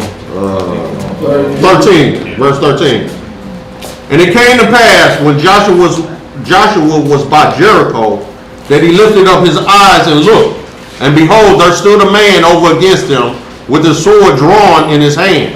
And Joshua went unto him and said unto him, Art thou for us or for our adversaries? Now this shows you his boldness and his courage. Right. Because this is the host this is the captain of the host standing here. Yes, sir. With a sword. Jesus. With a what? With a sword. Yes, sir. And Joshua approached him. What's up, homie? Well, you talking about, and then ask him, you on our side or what? Or against us. Right. What you want to do? Right. And he said, Nay, but as captain of the host of the Most High am I now come. And Joshua fell on his face to the earth and did worship, and said unto him, What said my master unto his servant? What he called him? Master. And he said he worshiped. He fell on his face and worshiped. So this is Christ. So I know where it is, Elisha. I'm just reading real quick, y'all. Okay. It's in the Wisdom of Solomon. Okay, wisdom. I know it's in the 16th chapter. Okay. And it talks about it. Go ahead, read it. Verse 16 and 20 of the Wisdom of Solomon. Instead whereof thou feddest thine own people with angels' food, and didst send them from heaven bread prepared without their labor, able to content every man's delight, and agreeing to every taste. For the substance declared thy sweetness unto the children, and serving to the appetite of the eater, tempered itself to every man's liking. So instead of saying frog tastes like chicken, manna bread sent from heaven would taste like anything legal on the list, that whatever your desire was, so you wouldn't want to go back to Egypt. Man, I sure miss Longhorn. Well, that manna bread would taste like your meal at Longhorn, as long as it wasn't on the bad list. Right. Now, that's the only thing we're saying. We'll watch those videos, what you were speaking of, sister, but there have to be a reason manna bread is falling in there. There must be some type of wilderness connection. There must be some form of famine going on. It can't be just saying this is manna bread and it haven't been examined or anything, because it should taste a certain way and it should do a certain thing for them. And it said, I haven't had a taste for this since I've been eating manna bread. And then they have to be believers in Hamashiach. That's right. Yeah. For that to be coming, for them to be, you know. They said they were like, Yeah, we'll check it out, sis. Right beside their little temple. Yeah. It's like maybe 3 rooms, a little bit tiny. Yeah, we'll look into it though, sister. You know, we ain't gonna. Yeah, I got it then. Yeah. We'll get on it, y'all. We'll make sure, but I can understand why somebody would. I was watching videos, and all of a sudden, before they fixed, I got scared, and I was like, well, if you're not right, what you gonna do? And I was like, well, even if there ain't nothing you can do. So I don't know why nobody would kill themselves unless they knew that they didn't have any salvation. That makes no sense. And look, because it's gonna happen anyway. Yeah, I mean. Yeah. You can't stop it. So like if we're looking at Exodus 16th chapter, verse 31. So the people rested on the 30th chapter. So the people rested on the 7th day, and the house of Israel called the name thereof Manna, and it was like coriander seed, white, and the taste of it was like wafers made with honey. So if everything is lining up, see, and that's what I'm saying. The Bible will describe what the bread from heaven tastes like. It'll explain some other things, and you have to, with a fine-tooth comb, go over that video and make sure it's matching up with these scriptures, because they can tell you anything, you know, that's growing up, because you know, those things will happen in the world for people to say, okay, God must be there. If this is happening, and like I say, you have to look at the forerunner. Did he lock manna down? Is it anywhere in future prophecy that manna bread will show up again? Because it only tells you that it's in the Ark of the Covenant. It had some bread in there, Aaron's rod that budded, and the 10 Commandments. So after that, it gets taken away, because I know it's like an African nation too to say they got the Ark of the Covenant. But when you keep watching the program, it comes down to it was a drum. And see, we ain't never read that in the scripture, that the Ark of the Covenant was a drum and you bang on it. Boom. Boom. Here come the Philistines. Boom. So you have to watch it all the way through. Not saying anything, y'all. We're not saying we don't believe you anything. It's just something we just need to investigate. And thanks for letting that out, because it could be a sign for something, but we just want to make sure everything is on point, sister. You know what I'm saying? Let's get some more, y'all. Where we at? Verse 15. When Joshua's last verse of chapter 5 in Joshua. Okay. 5. And the captain of the Most High's host said unto Joshua. What was his title? Captain of the host. Loose thy shoe from off thy foot. For the place whereon thy standest is holy. And Joshua did so. So this is the same exact thing was told to Moses at the burning bush. And y'all, the captain of the host is the Messiah. So this is why they were in Melchizedek. What's going on, baby girl? Yeah, so this is why we have to be careful and follow both Moses and Joshua bow down and the words worship behind it, because they recognize this individual. This is the Son of Man. This is the Son of God here. This is the captain of the host. He's like, no, Joshua, you riding with me. But that tells you the courage Joshua had. He didn't care. He walked up on you with a sword. Who you rolling with? What's good? Let's get some more of that. The book of Joshua, chapter 6 and verse 1. Now Jericho was straitly shut up because of the children of Israel. None went out, and none came in. And the Most High said unto Joshua, See, I have given into thine hand Jericho, and the king thereof, and the mighty men of valor. And ye shall compass the city, all ye men of war, and go round about the city once. Thus shalt thou do 6 days. And 7 priests shall bear before the ark 7 trumpets of ram's horns. Of what kind of horn? 7 trumpets of ram's horns. And the 7th day ye shall compass the city 7 times. How many times? 7 times. Y'all see them instructions, y'all? You can't go against them instructions. They must be to the left. Go ahead. And the priest shall blow with the trumpets. And it shall come to pass that when they make a long blast with the ram's horn, and when ye hear the sound of the trumpet, all the people shall shout with a great shout, and the wall of the city shall fall down flat, and the people shall ascend up, every man straight before him. And Joshua the son of Nun called the priest, and said unto them, Take up the ark of the covenant, and let 7 priests bear 7 trumpets of ram's horns before the ark of the Most High. So Joshua repeating it exactly how he heard it, but notice the father instruction was, when you hear the horn, do this. That's what Nebuchadnezzar tried to do. Y'all understand the same way, and get you to bow down when you hear his horn. The same way trumpets will blow, 7 trumpets in Revelation gonna blow. See, he's consistent with what he gonna do. You understand what I'm saying? So you don't get mixed up and try to blow a different horn. or listen to a different sound. It has to be from the Most High so you don't hear the wrong sound to battle. Like, you know, at the baseball game, you know, when they say, dun dun, when they say charge. Now, if somebody was playing a flute, flute, everybody be looking around, wouldn't it? Yeah. You wouldn't know what that battle cry was. That ain't no battle cry, right. That's a cry. Yeah. Go ahead, bro. Verse 7. Yeah. And he said unto the people, pass on and compass the city, and let him that is armed pass on before the ark of the Most High.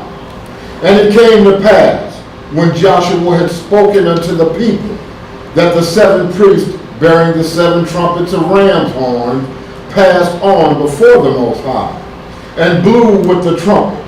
And the ark of the covenant of the Most High followed them. And they copy again. That's why you always see, I don't care what type of parades they do or sports come in, the band come in first. Yeah. You know, and they're playing like, and just like USC, you know, they have that, what they call one of the best bands out there other than, you know, them HBCUs. But when the USC Trojans come in and they beating on that big drum and them horn, dun, dun, dun, dun, dun, dun, dun. The only problem is who they calling on. Yep. Yeah, when they dun, dun, dun, dun, dun, dun, dun, then 100,000 people shout, Ra! Ra's the sun god. So they're calling on that sun god for victory. Y'all understand? This is how subtle they slip things in, and you'll be in the stand hollering the same way. Throwing up the P-Funk sign like we was like that Parliament Funkadelic concert. Didn't know what we was doing. And then you look at Boosie, he just loaded with pentagrams. Right, yeah. And we was loving it. See, this is why once we come into knowledge, we have to have that mercy on the people that's still caught in that state of mind, because we will just think if the second coming would have happened while we at that Parliament Funkadelic concert, throwing us dope symbols, you know. Y'all see, I ain't doing too much though. Somebody freeze frame it and then say, look at that, I'm talking about Parliament Funkadelic. When they brought they down there promoting witchcraft. They probably Photoshop me and like Ain't nothing but yes men. Let's get some more. You gotta be careful, don't you, boy?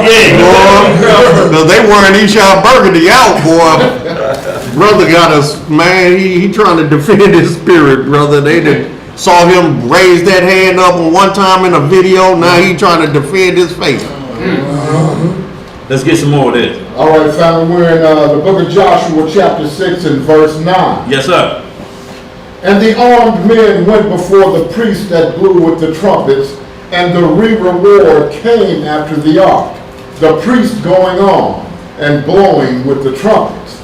And Joshua had commanded the people, saying, Ye shall not shout, nor make any noise with your voice. Neither shall any word proceed out of your mouth until the day I bid you shout. Then shall ye shout. So keep your mouth closed until this, but we kind of can't wait him. Boy, look, we always want to holler out something. He like, look, let the horns do their business. We will shout when the time is just right. Go ahead, bro. Verse 11. Yeah. So the ark of the Most High compassed the city, going about it once. And they came into the camp and lodged in the camp. And Joshua rose early in the morning, and the priests took up the ark of the Most High. And see, and this is what we're talking about. What priesthood was Joshua following? Because he's commanding the priests. So he's fully in the mindset of Melchizedek, because he met Melchizedek, meaning the Messiah, the one and high priest. So he's technically put above the priests at this point, because he's giving them instructions. Exactly. Let's get some more. Verse 13. Yeah. And 7 priests bearing 7 trumpets of ram's horn before the ark of the Most High went on continually, and blew with the trumpets. And the armed men went before them. But the reward came after the ark of the Most High, the priests going on and blowing with the trumpets. And the second day they compassed the city once, and returned into the camp.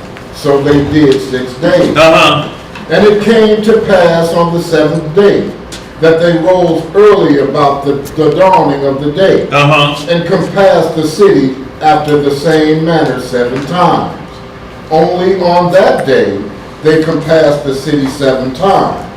And it came to pass at the 7th time, when the priests blew with the trumpets, Joshua said unto the people, shout, for the Most High hath given you the city. Now it's time to holler. You see what I'm saying? Yeah. Not before, you know, but at this specific time, once we fulfill the instruction, now let your voice be heard. Right. Go in. Verse 17. And the city shall be accursed, even it and all that are therein, to the Most High. Only Rahab the harlot shall live. She and all that are with her in the house, because she hid the messengers that we sent. And ye in any wise keep yourselves from the accursed thing, lest ye make yourselves accursed. When ye take of the accursed thing, and make the camp of Israel accursed, and trouble it. So, a lot of times, you know, we have to be careful that when we see Rahab the harlot, you know, is it calling her a whore? No, it just means she's an unmarried woman that has had intercourse before. And she currently don't have a power of protection. She's in her father's house because it said, don't touch nobody. Her family get to escape of the house of Moab. So y'all see how this one person he had despised, and their whole household was saved from a whole nother race of people, technically.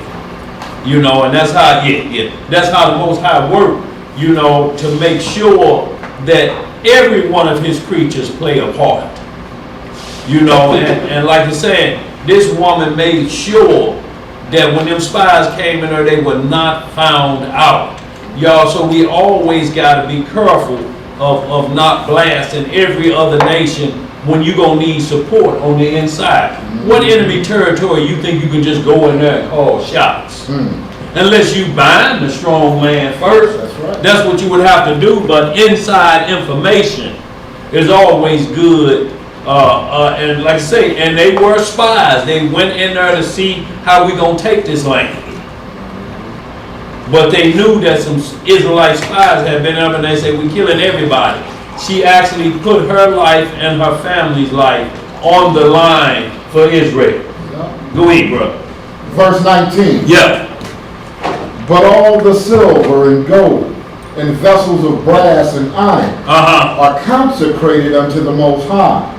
They shall come into the treasury of the Most High. So the people shouted when the priests blew with the trumpets. And it came to pass, when the people heard the sound of the trumpet, and all the people shouted with a great shout, that the wall fell down flat, so that the people went up into the city, every man straight before him. And they took the city. So how do we see this happening in the world today? So some people can play an instrument and it'll break crystal. Your voice could actually shatter a glass. Ella Fitzgerald. Yet all the time will break glasses like that with her voice. So the power of that, of this nation and everybody following the priest, when they shouted at once and the horns were blowing, that power crumbled that building. The wall actually just fell down from the power of the voice. And we have to understand cursing and blessings come off this tongue.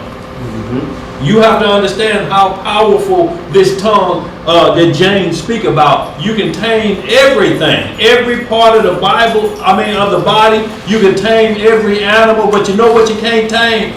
This tongue is just out of control. Out of control, and it's like Bokeem Woodbine is hard headed. You lie to yourself. I ain't gonna do that no more. I ain't gonna say that no more. That's coming off your tongue. Right. And we're gonna see what Joshua is calling at the end of these chapters, that where he say it's your tongue. that the Most High will use against you, because that's your tongue. Yeah. And it's your tongue when they bring you into them confession booths on Yep. verse 48, ain't it? Yep. It's your tongue that they convict you of. What comes out of your mouth. So be careful you don't regurgitate information from somebody else you shouldn't, because you can condemn yourself. Let's get some more. And notice the Masons in their writings, if you don't say the right thing, the first thing that comes from is to cut your tongue out. So you can't tell their secrets no more. Now who want to join something, you know, and I'm basically just saying from that perspective, you probably don't think they gonna do it, but just to take an oath, you give them the okay to do it. And next thing you know, they got a pair of channel locks on your tongue.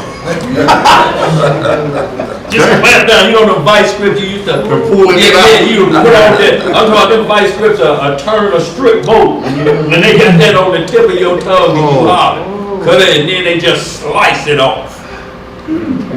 Let's get some more. And on that note, verse 21. Yeah. And they utterly destroyed all that was in the city, both man and woman, young and old, and ox and sheep and ass, with the edge of the sword.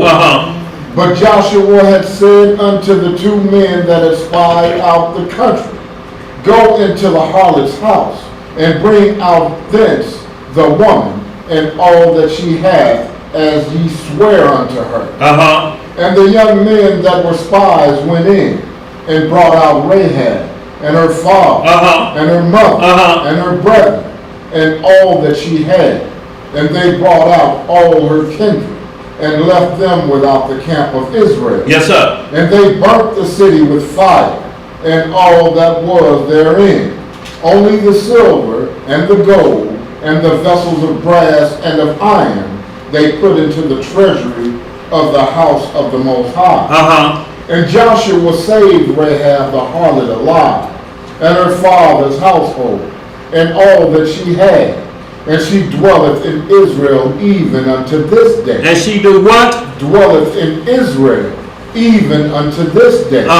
Because she hid the messengers which Joshua sent to spy out Jericho. So this is what we're talking about. What's happening? Oh, okay. Yes. So this is what we're talking about when someone of another nation, like the abolitionists, ain't no way Harriet Tubman could have moved like she could have unless that connection was there. Right. There's no way. Where you gonna go to if everybody's on the same mindset? But when they saw her coming, they said, "We know you're the child of God. Come on, come through this way." Now they're putting their whole lives and families on the line. Right. Like John Brown did, they killed his whole family and drug his body through the streets of Kansas. You know about helping out Nat Turner and what happened at Harper's Ferry, Virginia, when they bum rushed it and thought they had all the weapons. Right. But this is why the script tells us in Deuteronomy, what is it, 10? Hold it, 7 and, is it 10? Yeah, 10, 7 and 6, that it tells us, and don't, hate all Egyptians, because remember what Pharaoh did for Joseph when we got there. So Deuteronomy tells us not all or nothing is bad. The Most High got a remnant of every nation, because it has to fulfill the prophecy at the end. Every nation must acknowledge this one nation. If you get rid of everybody else but that one nation, then who you got acknowledging you and bowing down to you but your own servant? Right. See, and that's that mindset of them camps. That's why they say Indians are part of the 12 tribes. And Indians was the last one to release us from slavery. They had to get a letter twice. They like, look, slavery's over. You got to let them Negroes go. Right. They wouldn't let them go. They wouldn't let them go. And it's a group right now in Oklahoma, them Indians on their reservation. I forget what the name of them. We talked about on the radio station the other day. They got a constitution there that they say 1/5 of our blood destroys their whole nation. They're like, yeah, we made it with y'all, but y'all was just captives. But y'all don't get none of this reservation, nor none of this money. Right. I forget that tribe. Hopefully somebody will bring it up. But all you gotta do is Google that as well, and they'll tell you the Trail of Tears. It's where slaves were captive, and they held us in slavery, y'all. So if you wonder why some of you got good hair, it ain't because you know you're a part of the Indian. You were slaves to them. Right. That ain't good hair either. Just like the white man, just like I'm saying, you have some of his hair, you think it is good hair, you can kind of tell by the hair, so to speak. You got gold hair. Yeah. Ain't nothing good about that gold hair, nigga. Yeah, right. You got what in you? Indian. No, it's easier. That's Hawaiian silky. Look, it's easier to comb. But, you can't never get an afro with it. Go ahead. You know, they can't make their hair either. They can make their hair, but you can't make her. Yeah, right. You look, it'd be hard to sell it too, I got that color bullet 17. You got some of that. I want the nappiest you got. I want it to be able to clean a pot. No, they ain't selling that. Scrub your hot iron. Go ahead, bro. Verse 26. Yeah. And Joshua adjured them at that time, saying, Cursed be the man before the Most High, that riseth up and buildeth this city Jericho. He shall lay the foundation thereof in his firstborn, and in his youngest son shall he set up the gates of it. So the Most High was with Joshua, and his fame was noised throughout all the country. Yes, sir. So, y'all, 7 through 24, it's just more of Joshua conquest through fighting these nations in the wilderness. But y'all, we would just want to get the part of his life, and sometimes we have to go to different books to explain a little bit deeper. So we're going to get into the book of Joshua about the 83rd chapter. And we're going to start about verse 37, and then we're going to finish up with Joshua 24, when Joshua passed the torch, so to speak.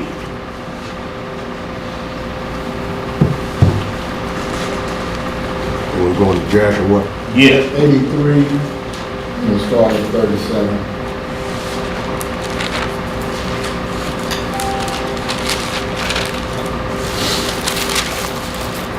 So y'all can look up, I just Googled Oklahoma Indians braving the racist culture. Oklahoma Indian Council keeps blacks out. And let's see what's the name of them. Were I forget, we named them the other day. Chickasaw. That's what it was, absolutely, Liza. So those are the ones, when you look that up, they have their own constitution. And they say we got to make sure we don't mix with them or you'll be no more. I just got one question I thought about the other day. A lot of time clean the house, sit down, turn on YouTube, probably shouldn't do that. And there was a black woman on there. She was talking about being an Israelite and her house and her husband. And then I changed the channel and they said that they were people that were dark that were already here. Right. When those those other people came here. And they were native to this land. Yeah. And they were darker than me. Yeah. With hair like her or straight. And then so white people come here doing what they do, and they separated those people, and then next thing you know, they brought in the slaves, and everything that was dark, they said, that's Negro, that's colored, that's Negro. Yeah. And this over here, this Native American. Now, we're going to give them blankets and put them where we're going to put them and fight them. These people, we're going to make them pick cotton, but we're going to fight them. They couldn't kill them, and they couldn't kill them black people either. What so I want to know who really are Israelites? Are those people? Well, they just indigenous people of this land, of the island. Japhet was the islander. Right. That's Japhet's description. Dark skin with fine wavy hair. They control Hawaii. They control Alaska. They control Australia. They were dark skinned. See, dark skin don't make you of the promise of Israel. Right. I understand that. See, so we have to be careful that we don't chase color, but we understand nationhood. So they don't have any practices even going on today. They ain't gonna do the Passover today, this coming up soon. None of them, if they were the original people, what happens is because you're dark skinned, they immediately throw you into the pot and say, or some people chase and say they're Israel. But there's no writings of Israel enslaving Israel. If they're the tribe of Gad, we need to see that in the 49th chapter, and we need to see in the testament of the 12 tribes of Israel that Gad saying, and I will enslave Judah, my own brother. See, so prophecy, like I'm saying, says this is how we don't get thrown off. Color is the number one thrown off point. And just like this, and this is what we always bring up, we keep getting reminded of the bondage in Egypt and what they did. Why is the hate so bad for Esau? When the Most High keeps saying, this is y'all problem, that same color, y'all. This who really buried their foot in y'all rear end, these Egyptians. The Caucasian learned from them. Exactly. Right. So the anger and the hatred for them, you're not even looking at who the Lord keep telling you. This was your real problem. This who really did the dirt. These Egyptians, because I wiped them completely out. I had to destroy them. Now I'm going to destroy New Babylon, who mirrors Egypt and the things like that. But what I'm talking about, sister, what they learned, the torture techniques can't compare to what we went through in Egypt. They would take your baby if you were short or making them building them pyramids around the city and put them in a wall as a brick, as a reminder. Get your count tomorrow and see what happens. Spread mortar over. And spread mortar over. And they say the walls were crying out because all the babies in the wall. Now you know where that's at right now. If you Google basement of the Vatican, aborted babies or babies that were killed, they're in a wall.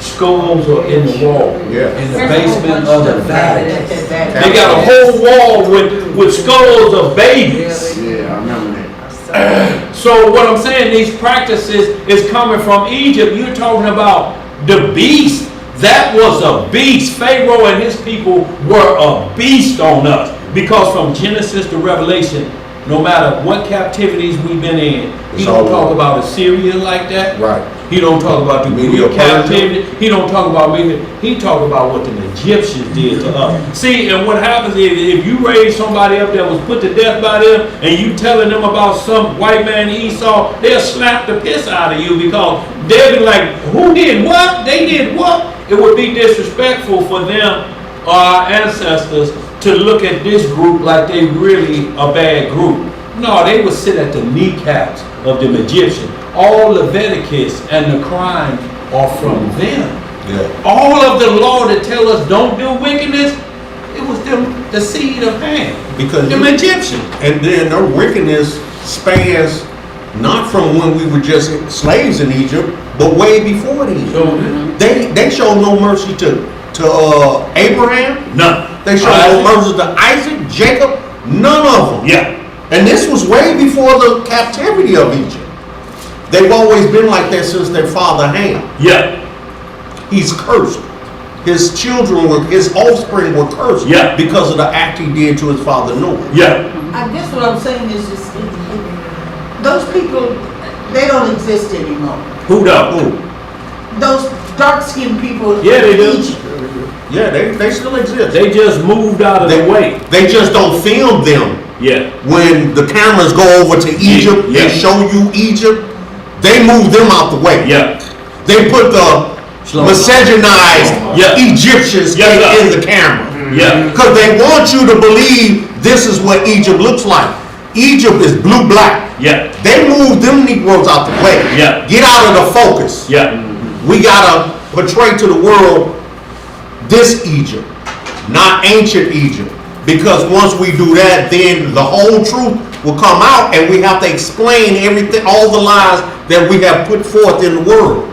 Everybody already know that already. Not everybody. Not everybody. Because you got a whole bunch They of know, they Israel. act like they don't know, cause they don't wanna know.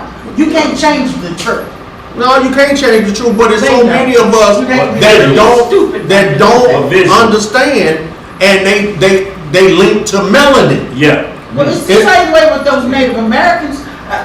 Whatever the native tribe is, it's more like that's Well, they're the seed of Jack. Wanna be white, because they set all of them aside. Next thing you know, all of them look, they're like white people. Well, this is what we're talking But they about. We're weren't. talking about power in the seed. This is what you have to understand, Sid. The power in the seed is through Esau and Jacob. Jacob's seed just dominates Esau, but Esau's seed will dominate the rest of the world, so that he don't get miscegenated out of prophecy. So that's why white people can go into those lands, and then you have what's looking like white Chinese. The only difference you can tell is in the eyes, but their seed cannot be wiped out, or the book of Obadiah go away. Amos 9th chapter go away. The remnant of Esau will go away if it's about miscegenation, if it's about sex. But what they're telling you is the power head who has more power over them is the children of Israel. Their seed will dominate any seed on earth. And let me just say this and we'll move on real quick. Give me a little bit of Exodus 24 and 10 or the Leviticus I want about Dan's wife. So you'll understand what I'm saying, sis. 24 and 10 or Leviticus 24 and 10. While you looking for that, Yeah, Leviticus 24 and 10. Yeah, go ahead. the Leviticus in the chat, says, Shalom family, this is Imam Naomi y'all. Shalom, Imam Naomi y'all. He says, pray for us. Iran has sent 50 drones here. When Iran has sent 50 drones. 50 drones here, airspace is closed now. We are not afraid. We have the Father on our side. That's right. Love you all, beloved family. See, and that's Imam Naomi y'all over in the homeland. And our brother Agda and his wife Israel. Now look, they're in the homeland and they're being targeted by drones from Iran with nukes on them. So now, if they're telling you get out of America and we go there, what are we running to? Right. Nuclear war? Right. See, this is what we talk about, you know, and we have to be careful. That's why Matthew 24 say, if you be in Judea, you got instruction, flee to the mountains. The Mount of Olives is going to break open. That's going to be your safety zone. So it's instructions if you go home. But for somebody to just start saying, we going back there, we going to flood it and we going to change profit, you ain't going to change nothing. Every nuclear warhead is pointed there. And they've been getting the chatter. They saying Iran finna strike. And they finna strike with nukes. So we have to pray for our people that's over there, y'all. They in the danger zone. Yes, sir. And I mean, when they send drones, those are unmanned planes that you can't hear the sound of. Right. Remote control. Remote control planes with a nuke on it. Yeah. And they saying ain't gonna be nothing we can stop. We gonna go back and get them. But notice all of this is happening right around the time that eclipse. The Antichrist could show itself and do this and gonna say the Messiah's back, but he ain't gonna be back. That's the imitator. So y'all, this is what we're talking about, y'all. We're on the brink of natural disasters as life we may know it, because once it hit over there, America getting into the war. Right. Because they're the foot soldiers for them. Right. They're going to get into the war with that, and then that means they're going to activate all these soldiers over here running these gas stations. Right. Yeah. You know, so and now we enter what they call Fakwa. And that means holy war of Ishmael. We don't care what faction you are, we come together for this war. Fakwa. And Fakwa, yeah. You know, and then, yo, it's just, now it's tumult everywhere. It's everywhere you look, you have to be careful, you know, that you don't walk into the wrong building and they just holler, yeah, whatever they be saying, and pull a bomb. You know, because to them, they're looking for paradise after this. Right. But the sirens are going off, you know, over there, and they're heading for bomb shelters, y'all. Drones are flying. Ain't nothing we can do about it, y'all. After this class, we go home and World War III could have been the start. Right. Give me that Leviticus, you ready? Well, 24:10. This is what I just want to say about color, sis, so you understand the power of the seed, both male and female. Because if they want to get rid of Israel, if it was about the male only, all they would do is kill all the males and rape the women. Israel is gone. But the seed is in our woman as well, so that we can't be miscegenated out. Read a bit of Leviticus 24:10. Leviticus chapter 24, verse 10. And the son of the Israelitish woman. So there's a son of an Israelitish woman. Go ahead. Whose father was an Egyptian. What was his father? An Egyptian. Went out among the children of Israel. And this son of the Israelitish woman and a man of Israel strolled together in the camp. So how we, like how you would say, a white black family, you like how you say, well, he must be mixed with white or something because he's bright skinned. How do you tell the difference now between this Egyptian and this Israelitish woman? I mean, we almost the same skin color. I mean, but you know how we be saying, oh, yeah, he got this baby by an old white woman, you know. So how do we tell she got this baby by that old black African? How do you tell at this point? We're same color just about we in. And Africa, see, this is what I'm talking about. You can't chase color. We're talking about nationhood. She had a baby, and it's not even identifying his father with him being basically the head of the household. It's saying the Israelitish woman had a son by this, but he's with us. Just like children we have by white people are with us. They're in our neighborhood because they take on our characteristics. So this Egyptian was taking on our characteristics, and him and just another Israelite was strapped. Let's see what else it say, like Timotheus too. Yes, sir. Yeah, we're gonna hit that Acts 16. Yeah. And the Israelitish woman's son blasphemed the name of the Most High and cursed. See, why does it keep saying the Israelitish woman's son? Well, why is it saying it's her son and not the Egyptian? See, this is what we're talking about, sister. Color will get us caught up quicker than anything if we don't identify the nation. It's like Meghan Markle. She's married to Prince Harry. His father and mother are white. Their mother and father is white. And their mother and father is white. Meghan Markle's daddy is white. But what are they concerned about when they say the baby gonna be born?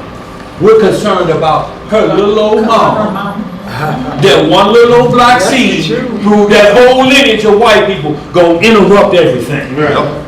Now they're trying to figure out, are they racist? Hell yeah, they racist. No, or they just got a covenant. You just wrecked the whole line, Harry. You cut off the line right here. The inheritance. Right, they could read a book. They had Negroes in England. Well, that ain't what I'm talking about, sister. What I'm talking about is the power of Israel's seed that the whole nation understands. Israel will dominate us out if you marry into this. We lose our power. With no other nation, we don't. But with Israel, it can be 100 to 1 white. If just one drop of that Israelite blood get in there, it cuts our lineage off. It's like Thomas Jefferson trying to take them children of Sally Heming to the barbershop, his barbershop. They ain't gonna know what to do with it, is they? Like, we don't know what to do with this now. So that's all we're saying. But finish reading that license, then we're gonna give you Acts 16, so you understand the power goes through the seed of Israel, not the color of Israel. Go ahead. Man judge the outward appearance. Man judge the outward appearance, absolutely. Say, go ahead. And the Israelitish woman's son blasphemed the name of the Most High and cursed. And they brought him unto Moses, and his mother's name was Shelomith, the daughter of Dibri, of the tribe of Dan. You see how it went into a woman's lineage? It told her name, not only that, but who she was from and what tribe she descended from. Now notice, based on this, these heathens are so crafty because it's the tribe of Dan. On every movie you see on TV, the only tribe of Israel they show black is Dan. Samson came from that tribe. Every Samson movie you watch, Samson gonna always be a brother, but the other 11 tribes are white. Don't make sense, right? You know, but I'm just saying, we was just showing you this, that just like now, if you see like a baby from a white and black parent, you can look at the baby and tell. We're just saying in this situation, how do you tell by color? Because it's not naming color, it's naming nation. It's naming nations, and you can't tell. And it keeps saying the Israelite is woman's son. See, it's the seed of the woman. This is what it's trying to get you informed of, that it has nothing to do with color, but the power of the nation, so prophecy can never go amiss, so to speak, or it loses potency for understanding once we start chasing color. But how do you then look at a baby, like I say, and tell that you know, or you say the same thing? Would you sisters have seen her walking with this Egyptian in the mall, say, look at her with that old black ass Egyptian? You understand what I'm saying? Would they get the same treatment white men and women get when they walk through the mall with an Israelite? Right. Were we giving them the same black Egyptian the same treatment, the same business? No. We in this mindset we don't. We don't. But like Levi and Simeon killed Shechem. They was the same color as us. Right. But when he said, y'all rotten nation, how dare you rape our sister? See, they raped Dinah. See, this is what we want you to understand. Egypt was terrible on our forefathers. They were terrible on Abraham, Isaac, and Jacob. They used to take men's wives.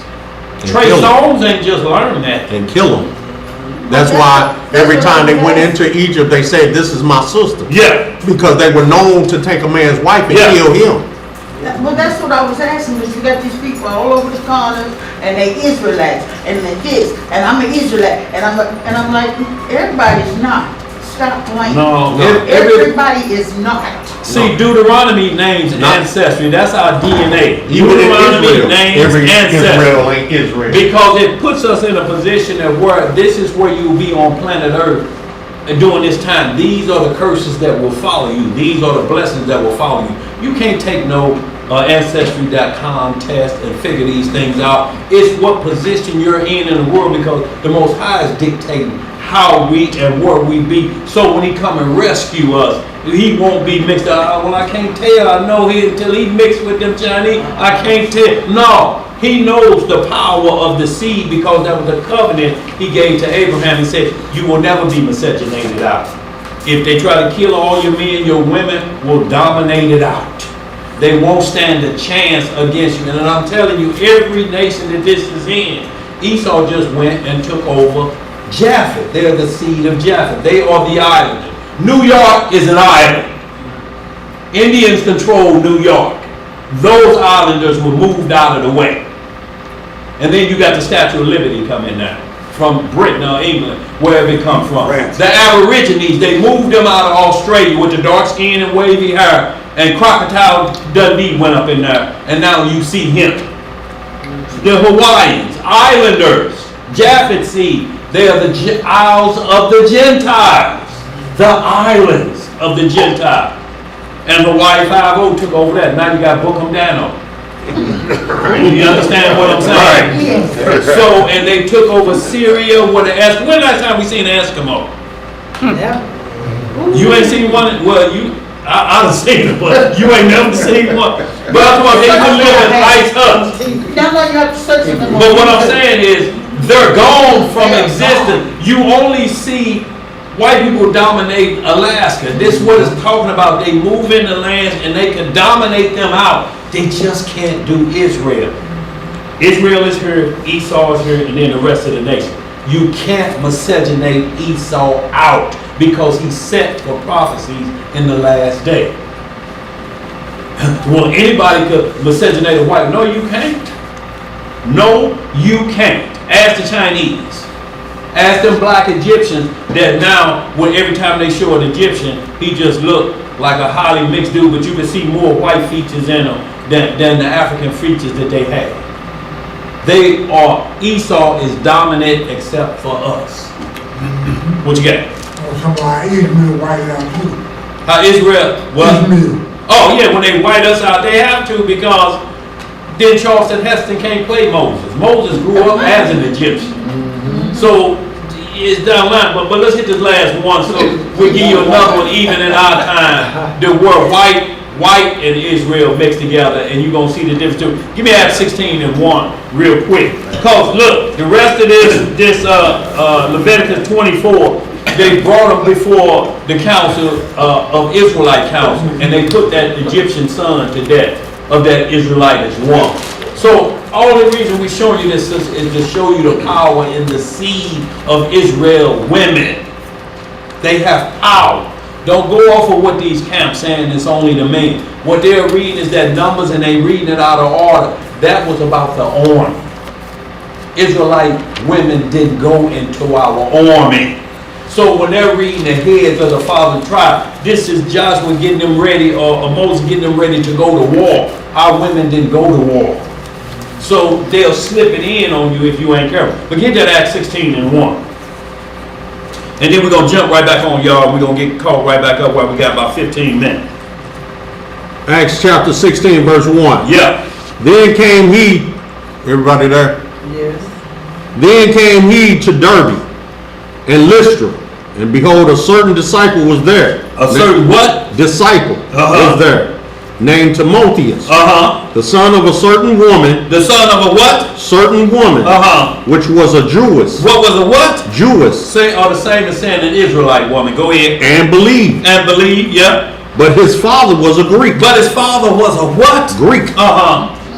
Which was well reported of by the brethren that were at Lystra and Iconium. Him would Paul have to go forth with him, and took and circumcised him because of the Jews which were in those quarters.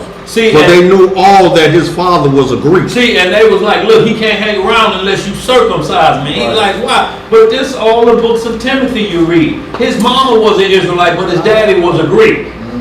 And if y'all want to really see the dominance, it's a light heavyweight champion. Well, went undefeated. He retired now. His name's Andre Ward.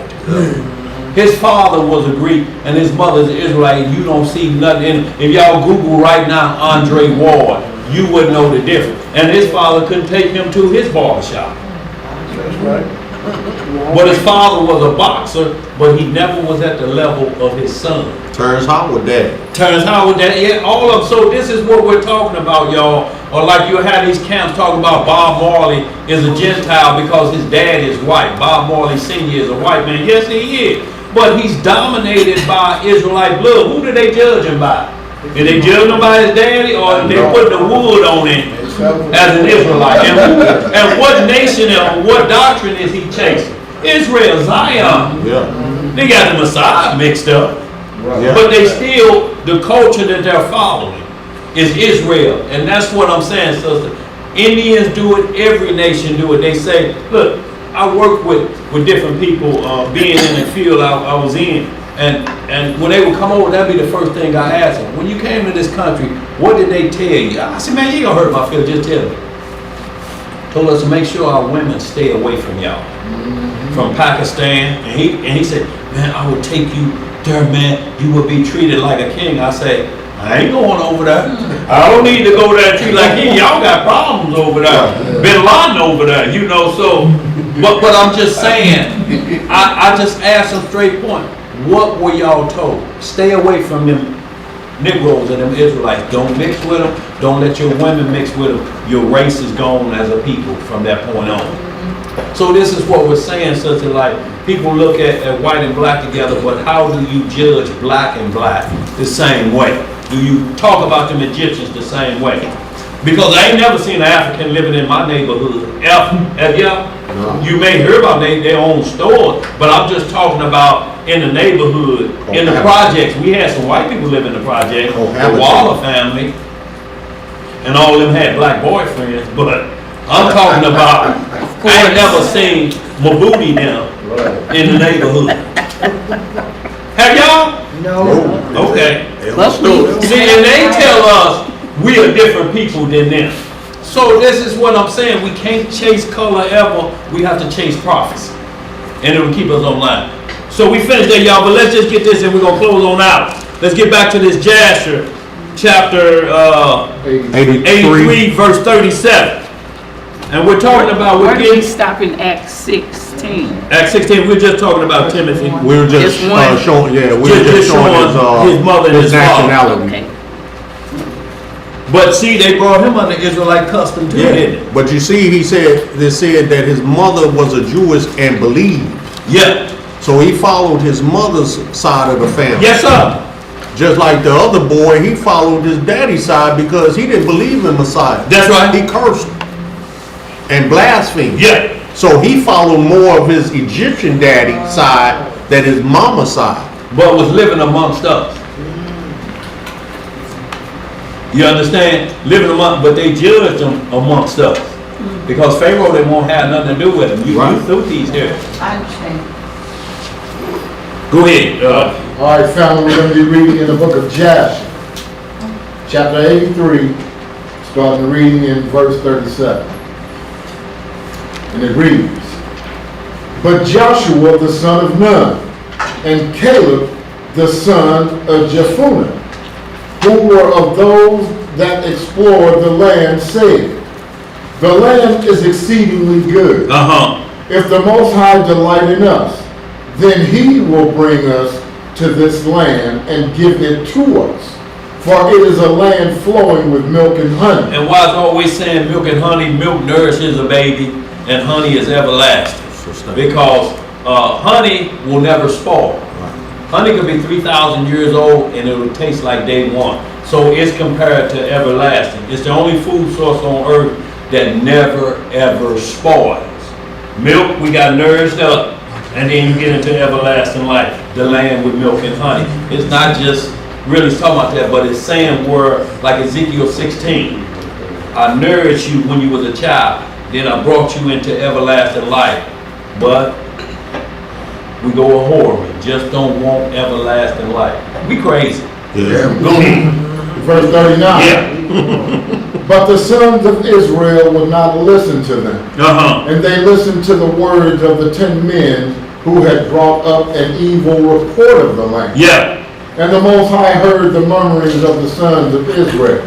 And he was angry and swore, saying, Surely not even one man of this wicked generation will see the land from 20 years old and upward, except Caleb, the son of Jephunneh, and Joshua, the son of Nun. So everybody above 20 got wiped out in the wilderness. Where is this paradise that Elisha that everybody keep wanting to run to? I don't know. I haven't seen it yet. Everybody 21 and up were wiped out, except for Caleb and Joshua. They were 20-year-olds. Go ahead. Verse 42. Yeah. But surely this wicked generation will perish in this wilderness. And why? In this wilderness. And their children will come to the land, and they will possess it. So the anger of the Most High was kindled against Israel, and he made them wander in the wilderness for 40 years until the end of that wicked generation, because they did not follow the Most High. This is why he made them wander 40 years, till it weeded all of them out in the wilderness. So even if you're looking at Egypt and saying we got to go to a wilderness, you still may have 40 years to do it. A lot of them went over there in 68. 2008 was 40 years. And who running it still? See, you can't force prophecy to work for you. Prophecy worked like the Most High wanted to work. He said, I got a number of years before I allow y'all to come back home. I got to make sure it's cleansed right. And we want to hurry up and get back there, and we ain't cleansed in no shape, way, or form. Killing each other. More filthy. More filthier over here. Exactly. We become what we got cast out for. Go ahead, bro. Verse 43. Yeah. And the people dwelt in the wilderness of Paran a long time. And afterward, they proceeded to the wilderness by the way of the Red Sea. So we see that hard-headedness caused our delay. You know, and when you got hard heads telling you that I think we ought to do this, I don't care what them prophecies say, and you chase. And normally, you know how much they getting out of these people, sending them over to the wilderness? $5,000 a pop. Sending them over to Ecuador. Little Dickie Shepherd now. Send families over to Ecuador, and he buying real estate in Florida. Ecuador. Yeah, and they called over here looking for some assistance because they said they were sneaking around at night, crawling on their hands and knees and digging up raw potatoes to come back and eat.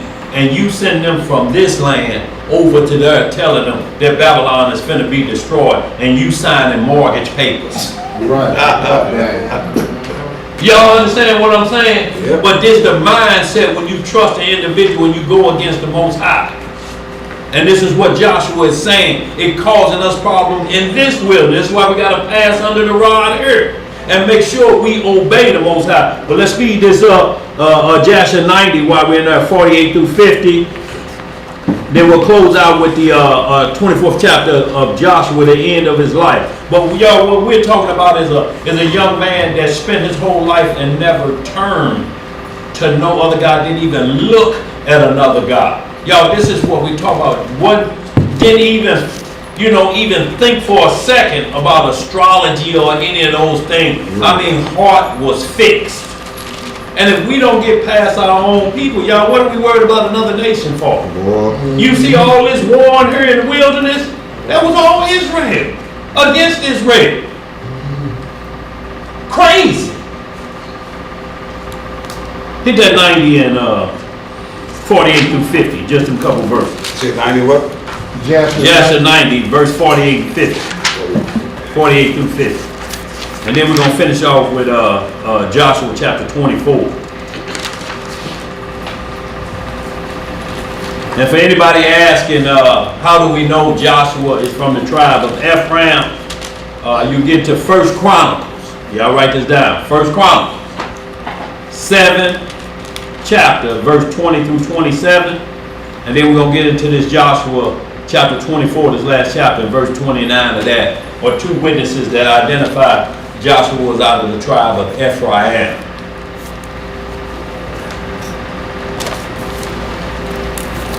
We're going to hit that Zechariah. Putting on the order of Melchizedek. Yeah, definitely. Yeah. Hit that Joshua 90, 48 through 50. Yeah, write it down. What is it, Zechariah what? We'll get it real quick when we Joshua 90 and what? 48 through 50. Joshua chapter 90 verse 48. Just go 47. Yeah. 47. Yeah. And at the end of 2 years, Joshua the son of Nun died, being 110 years old. How old was he? 110. 10 short of Moses. Go ahead. And the time which Joshua judged Israel was 28 years. And Israel served the Most High all the days of his life. And the other affairs of Joshua and his battles and his reproofs with which he reproved Israel. Who he reproved? Israel. And all which he had commanded them, and the names of the cities which the sons of Israel possessed in his days. Behold, they are written in the scroll of the words of Joshua, the son to the sons of Israel, and in the scroll of the wars of the Most High, which Moses and Joshua and the sons of Israel had written. So the war of the Lord, that book we don't have. But it's saying Moses and Joshua wrote that. The same as Joshua was writing the death of Moses. He recorded what Moses said the Lord told him. But in Numbers 21:14, you'll see the book of the war of the Lords. Numbers speak of it, 21:14. So we know the book exists in Exodus 15, 1 through 3. The book of because the Most High say he's a man of war. We have to understand that. He's about correcting things. And that may create war. Go ahead, Elijah, did you finish that out? You on verse 49? For the border of his inheritance. In the border of his what? Inheritance. In Timnath Serah, which was given to him in Mount Ephraim. What was it given to him at? Mount Ephraim. And Eleazar the son of Aaron died in those days, and they buried him in a hill belonging to his son Phinehas, which was given to him in Mount Ephraim. So let's get to Joshua 24th chapter and we'll close out. That's Zechariah 3 that you want to see that Joshua putting on the order of Melchizedek. Yes, sir. You said Joshua 24? 24, we're going to close on out. Yeah. We may not get through all of it. Tell you what, let's pick it up for time's sake. Tell you what, go ahead. Yeah, we'll just start reading. If we have to skip, we will to get to verse 29. Okay. So go ahead, just start at verse 1. Joshua 24:1. And Joshua, we all there? And Joshua gathered all the tribes of Israel to Shechem, and called for the elders of Israel, and for their heads, and for their judges, and for their officers. And they presented themselves before the Most High. And Joshua said unto all the people, Thus saith the Most High Elohim of Israel, Your fathers dwelt on the other side of the flood in old times, even Terah, the father of Abraham, and the father of Nachor. And they served other gods. What they do? Served other gods. And I took your father Abraham from the other side of the flood, and led him throughout all the land of Canaan, and multiplied his seed, and gave him Isaac.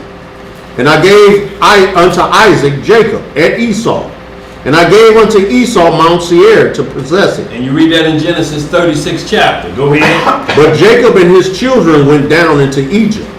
I sent Moses also and Aaron, and I plagued Egypt, according to that which I did among them. And afterward I brought you out. And I brought your fathers out of Egypt, and ye came unto the sea. And the Egyptians pursued after your fathers with chariots and horsemen unto the Red Sea. And when they cried unto the Most High, he put darkness between you and the Egyptians, and brought the sea upon them, and covered them.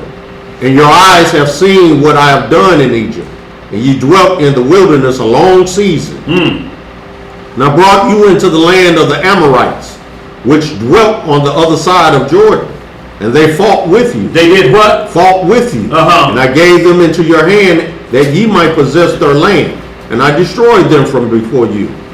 Then Balak, the son of Zippor, king of Moab, arose and warred against Israel, and sent and called Balaam, the son of Beor, to curse you. And you read that in like Numbers 24 through Numbers 28, where this king of Moab was saying, look, man, ain't you a magician? Man, can't you curse these people? He like, man, they under a curse, but you can't curse them. He say, but you can get them with fornication. They loves that and chicken. See, you can get them with them two things. Yeah, go ahead. Verse 10. Yeah. But I would not hearken unto you, unto Balaam. Therefore he blessed you still. So we got blessed still through him trying to curse us. Go ahead. So I delivered you out of his hand. And you went over Jordan, and came unto Jericho. And the men of Jericho fought against you, and the Amorites, Perizzites, and the Canaanites, and the Hittites, and the Girgashites, and the Hivites, and the Jebusites. And I delivered them into your hand. Them Hamite descendants. Y'all understand how Egypt was that was, if you want to call somebody the devil, that's who was the devil. Because we have all of our laws of fornication is about their behavior. This nation learned their behavior from them. You gonna know? Yes, sir. Be careful out there, bro. Be careful now. Go ahead. Verse 12. Yeah. And I sent the hornet before you, which drave them out from before you, even the two kings of the Amorites, but not with thy sword, nor with thy bow. And I have given you a land for which ye did not labor, and cities which ye built not, and ye dwelt in them. Of the vineyards and olive yards which ye planted not, do ye eat. Right. Now therefore fear the Most High, and serve him in sincerity. How we gotta serve him? In sincerity and in truth. And put away the gods which your fathers served on the other side of the flood, and in Egypt, and serve ye the Most High. And if it seem evil unto you to serve the Most High, choose you this day whom ye will serve. Look, it is the bottom line. Like you say, push your chips to the center of the table. Ain't no fence ride. Ain't no lukewarm with this. You got to make up your mind. Either you going to serve the devil or them other gods, or you going to serve the Most High. But you got to make a confession right now. This is what Josh saying. You got to get it settled in your heart. Choose. You can't half step with the Most High. Choose. Go ahead. Whether the gods which your fathers served that were on the other side of the flood, or the gods of the Amorites, in whose land ye dwell. But as for me and my house, we will serve the Most High. Now we hear people always say they got them posts on their door and ain't got a clue where this come from. ain't got a clue what it means, because you'll have that little saying, you know, on a little placard. Sounds good, look good. And got idols everywhere. Or- Pictures of strange gods. You understand what I'm saying? Or you following strange doctrines and practices. Inside the church. Verse 17. 16. And the people answered and said, Elohim forbid that we forsake the Most High to serve other gods. For the Most High, our Elohim, He it is that brought us up and our fathers out of the land of Egypt, from the house of bondage. From the house of what? Bondage. And which did those great signs in our sight, and preserved us in all the way wherein we went, and among all the people through whom we passed. The Most High drave out from before us all the people, even the Amorites, which dwelt in the land. Therefore will we also serve the Most High, for He is our Elohim. And Joshua said unto the people, Ye cannot serve the Most High, for He is an holy Elohim. He is a jealous Elohim. He will not forgive your transgressions nor your sins. So He's letting them know, look, if you're saying this with your mouth, you better be sincere about what you're saying. You can't serve we deal with a jealous God. We're the only covenant people on the planet that has a marriage covenant. Our God is married to us as a people. You understand? So that will make Him jealous when you go whoring around. You understand? His bride, so to speak. Chasing other gods, and they ain't did nothing for you. No. Right. Go ahead. If ye forsake the Most High and serve strange gods, then He will turn and do you hurt and consume you. After that He hath done you good. See, so He will say, look, don't play me short, because I give you a blessing and then you turn your back on me. I'll put the heat on you. Go ahead. And the people said unto Joshua, Nay, but we will serve the Most High. Right. And Joshua said unto the people, Ye are witnesses against yourselves. Against your what? Yourselves. That ye have chosen you, the Most High, to serve Him. And they said, We are witnesses. Now therefore put away, said He, the strange gods which are among you, and incline your heart unto the Most High Elohim of Israel. Yes, sir. And the people said unto Joshua, The Most High our Elohim will we serve, and His voice will we obey. So Joshua made a covenant with the people that day, and set them a statute and an ordinance in Shechem. So you see, once the tongue confessed, he said, okay, now everybody didn't confess this. Now we're going to set the ordinance in place. Y'all all know what side y'all on. Y'all saw what happened in the wilderness, that slaughter. So look, don't be just lip service around here. Go ahead. And Joshua wrote these words in a book of law, of the law of Elohim. And took a great stone and set it up there under an oak that was by the sanctuary of the Most High. And Joshua said unto all the people, Behold, this stone shall be a witness unto us, for it hath heard all the words of the Most High which He spake unto us. It shall be therefore a witness unto you, lest ye deny your Elohim. Lest you do what? Deny your Elohim.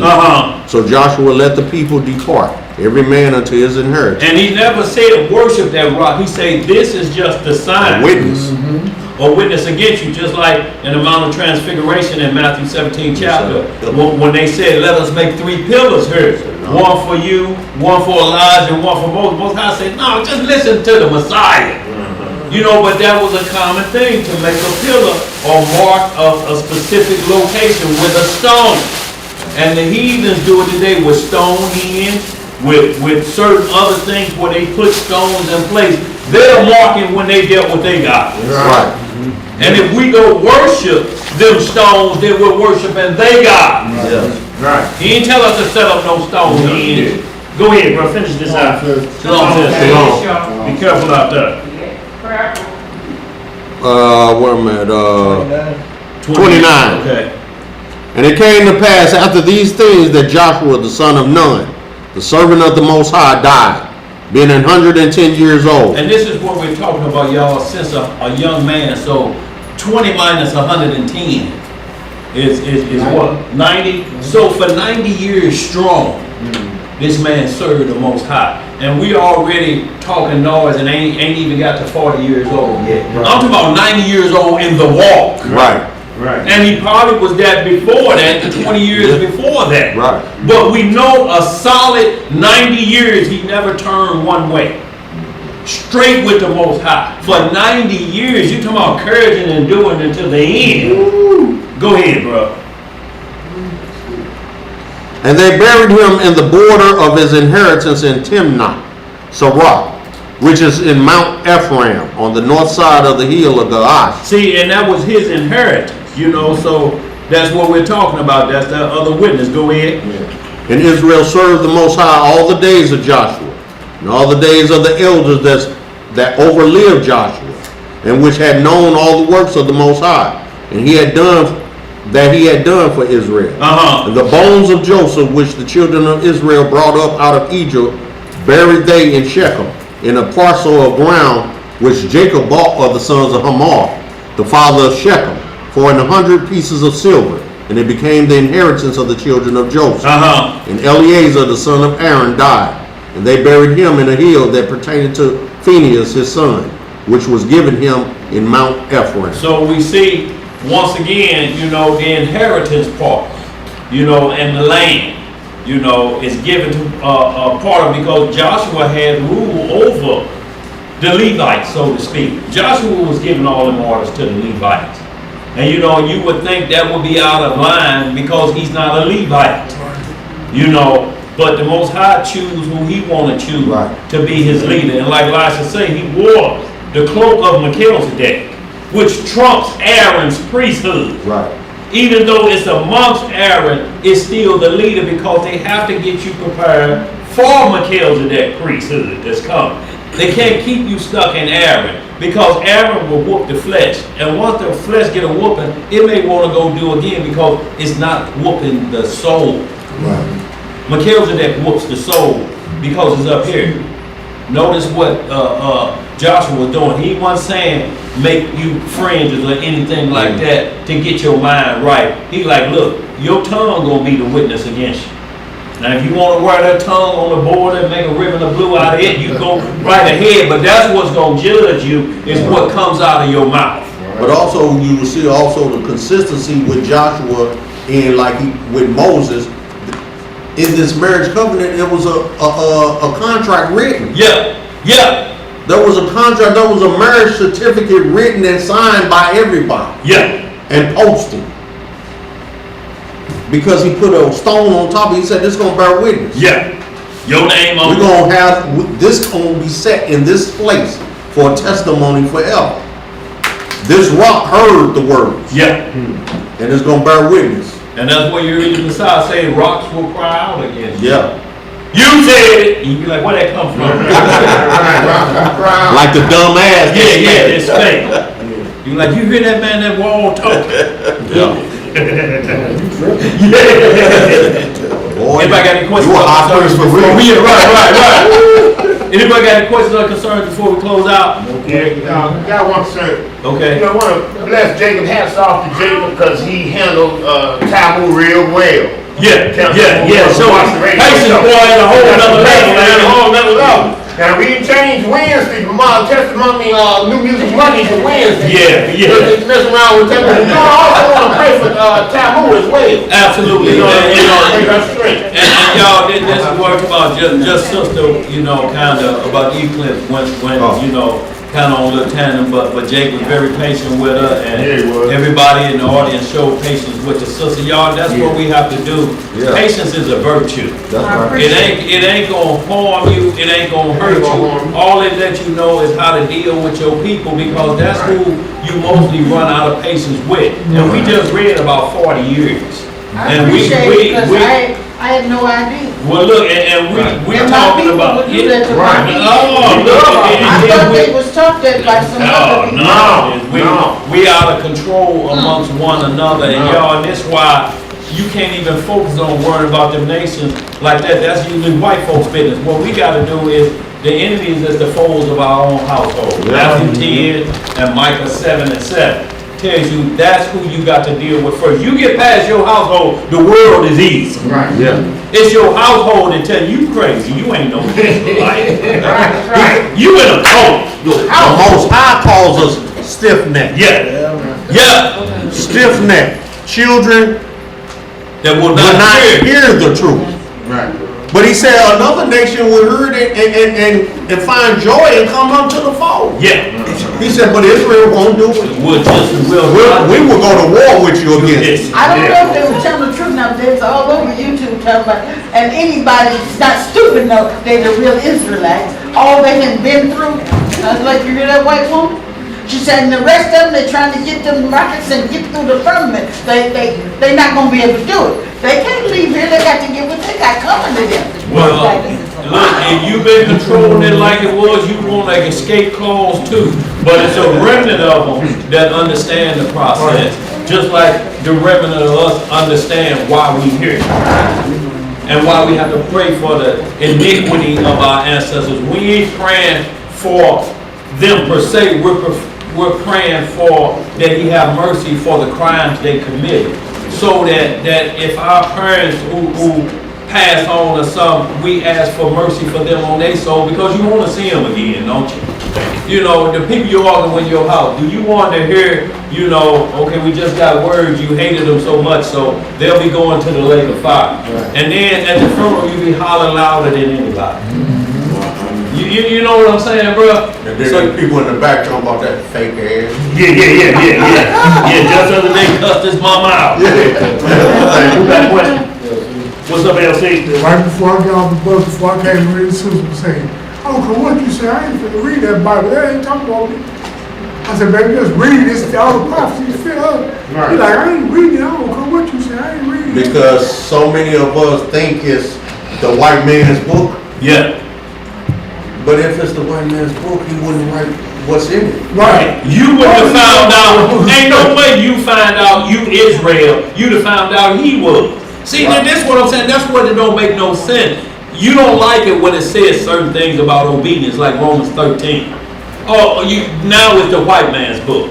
Because in Romans 13 tell you to obey the laws of the land. Right. Look, you obey them when they get behind you, you obey them. Right. You know what? How do you drive better if you drove like that when you had license than how you drive when you ain't got none? You're stopping at every stop sign, you got the seatbelt on. Why don't you just do that when you're legal? Right. But you straighten up when you're illegal and they get behind you because you know why they behind you. I ain't got my seatbelt on. Because your conscience bear witness against you. Yeah, that's what's bearing witness against you, because he set it up that way. We're not destroyed for lack of knowledge. We're destroyed because we reject it. Yeah. I don't believe that Bible. You ain't got to. Your mouth said it. But in the same breath to say, man, this gotta be the last day. Yeah. Where the hell you get that from? Where that come from? What other doctrine tells you about the last days? And no other doctrine. Let me say this too, y'all. We got a number of families coming in to St. Louis for the Passover. Shouts out to Skinny Black Men. And you know, so if anybody else, we got to the 18th before we got to lock in, y'all, because we got to hit the store and get prepared for this. Y'all's coming up on Monday, April 22nd, the Passover. 1 week. So if you ain't got your name on the list, just get your name on the list. We'll deal with the cost and everything after, but you cannot show up and be looking for your name on the list. And you know it ain't there. And there ain't gonna be none of this looking through the door like this. Hey. You ain't got no oil in your lamp? Stand on. All right, family.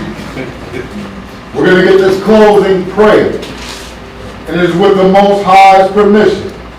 And it's in the name of his only begotten and beloved Son, our Lord and Savior and our Redeemer, Yahushua HaMashiach. But we know him as Jesus the Christ, y'all. Long live the King. Long live the King. Reading in the book of Psalms, in the 56th chapter, it reads, Be merciful unto me, O Yahweh. Yes. For man would swallow me up. Mm-hmm. He fighting daily oppresseth me. Mine enemies would daily swallow me up. For they be many that fight against me, O thou most high. What time I am afraid, I will trust in thee. Yes, sir. In Yahweh, I will praise his word. In Yah, I have put my trust. I will not fear what flesh can do unto me. Yes, sir.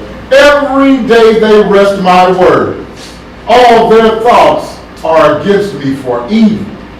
They gather themselves together. They hide themselves. They mark my steps. When they wait for my soul, shall they escape by iniquity? Is thine anger cast down the people, O Yah? Thou tellest my wanderings. Put thou my tears into thy bowl. Are they not in thy book? When I cry unto thee, then shall mine enemies turn back. This I know, for Yahweh is for me. Yes, sir. In Yah will I praise his word. In the Most High will I praise his word. In Yahweh have I put my trust. Yes. I will not be afraid what man can do unto me. Yes, sir. Thy vows are upon me, O Elohim. I will render praises unto thee. Yes. For thou hast delivered my soul from death. Yes. Will not thou deliver my feet from falling, that I may walk before Yah in the light of the living? Hallelujah! Say Yah! Y'all got a shovel or two, we greatly appreciate it. Shouts out, fam. One love to all y'all. I gotta stop that camera. Yeah. I think I gotta end something. Let me see. Live. Ben, when I got to all finish, just hit finish, Ben. Okay, say end broadcast.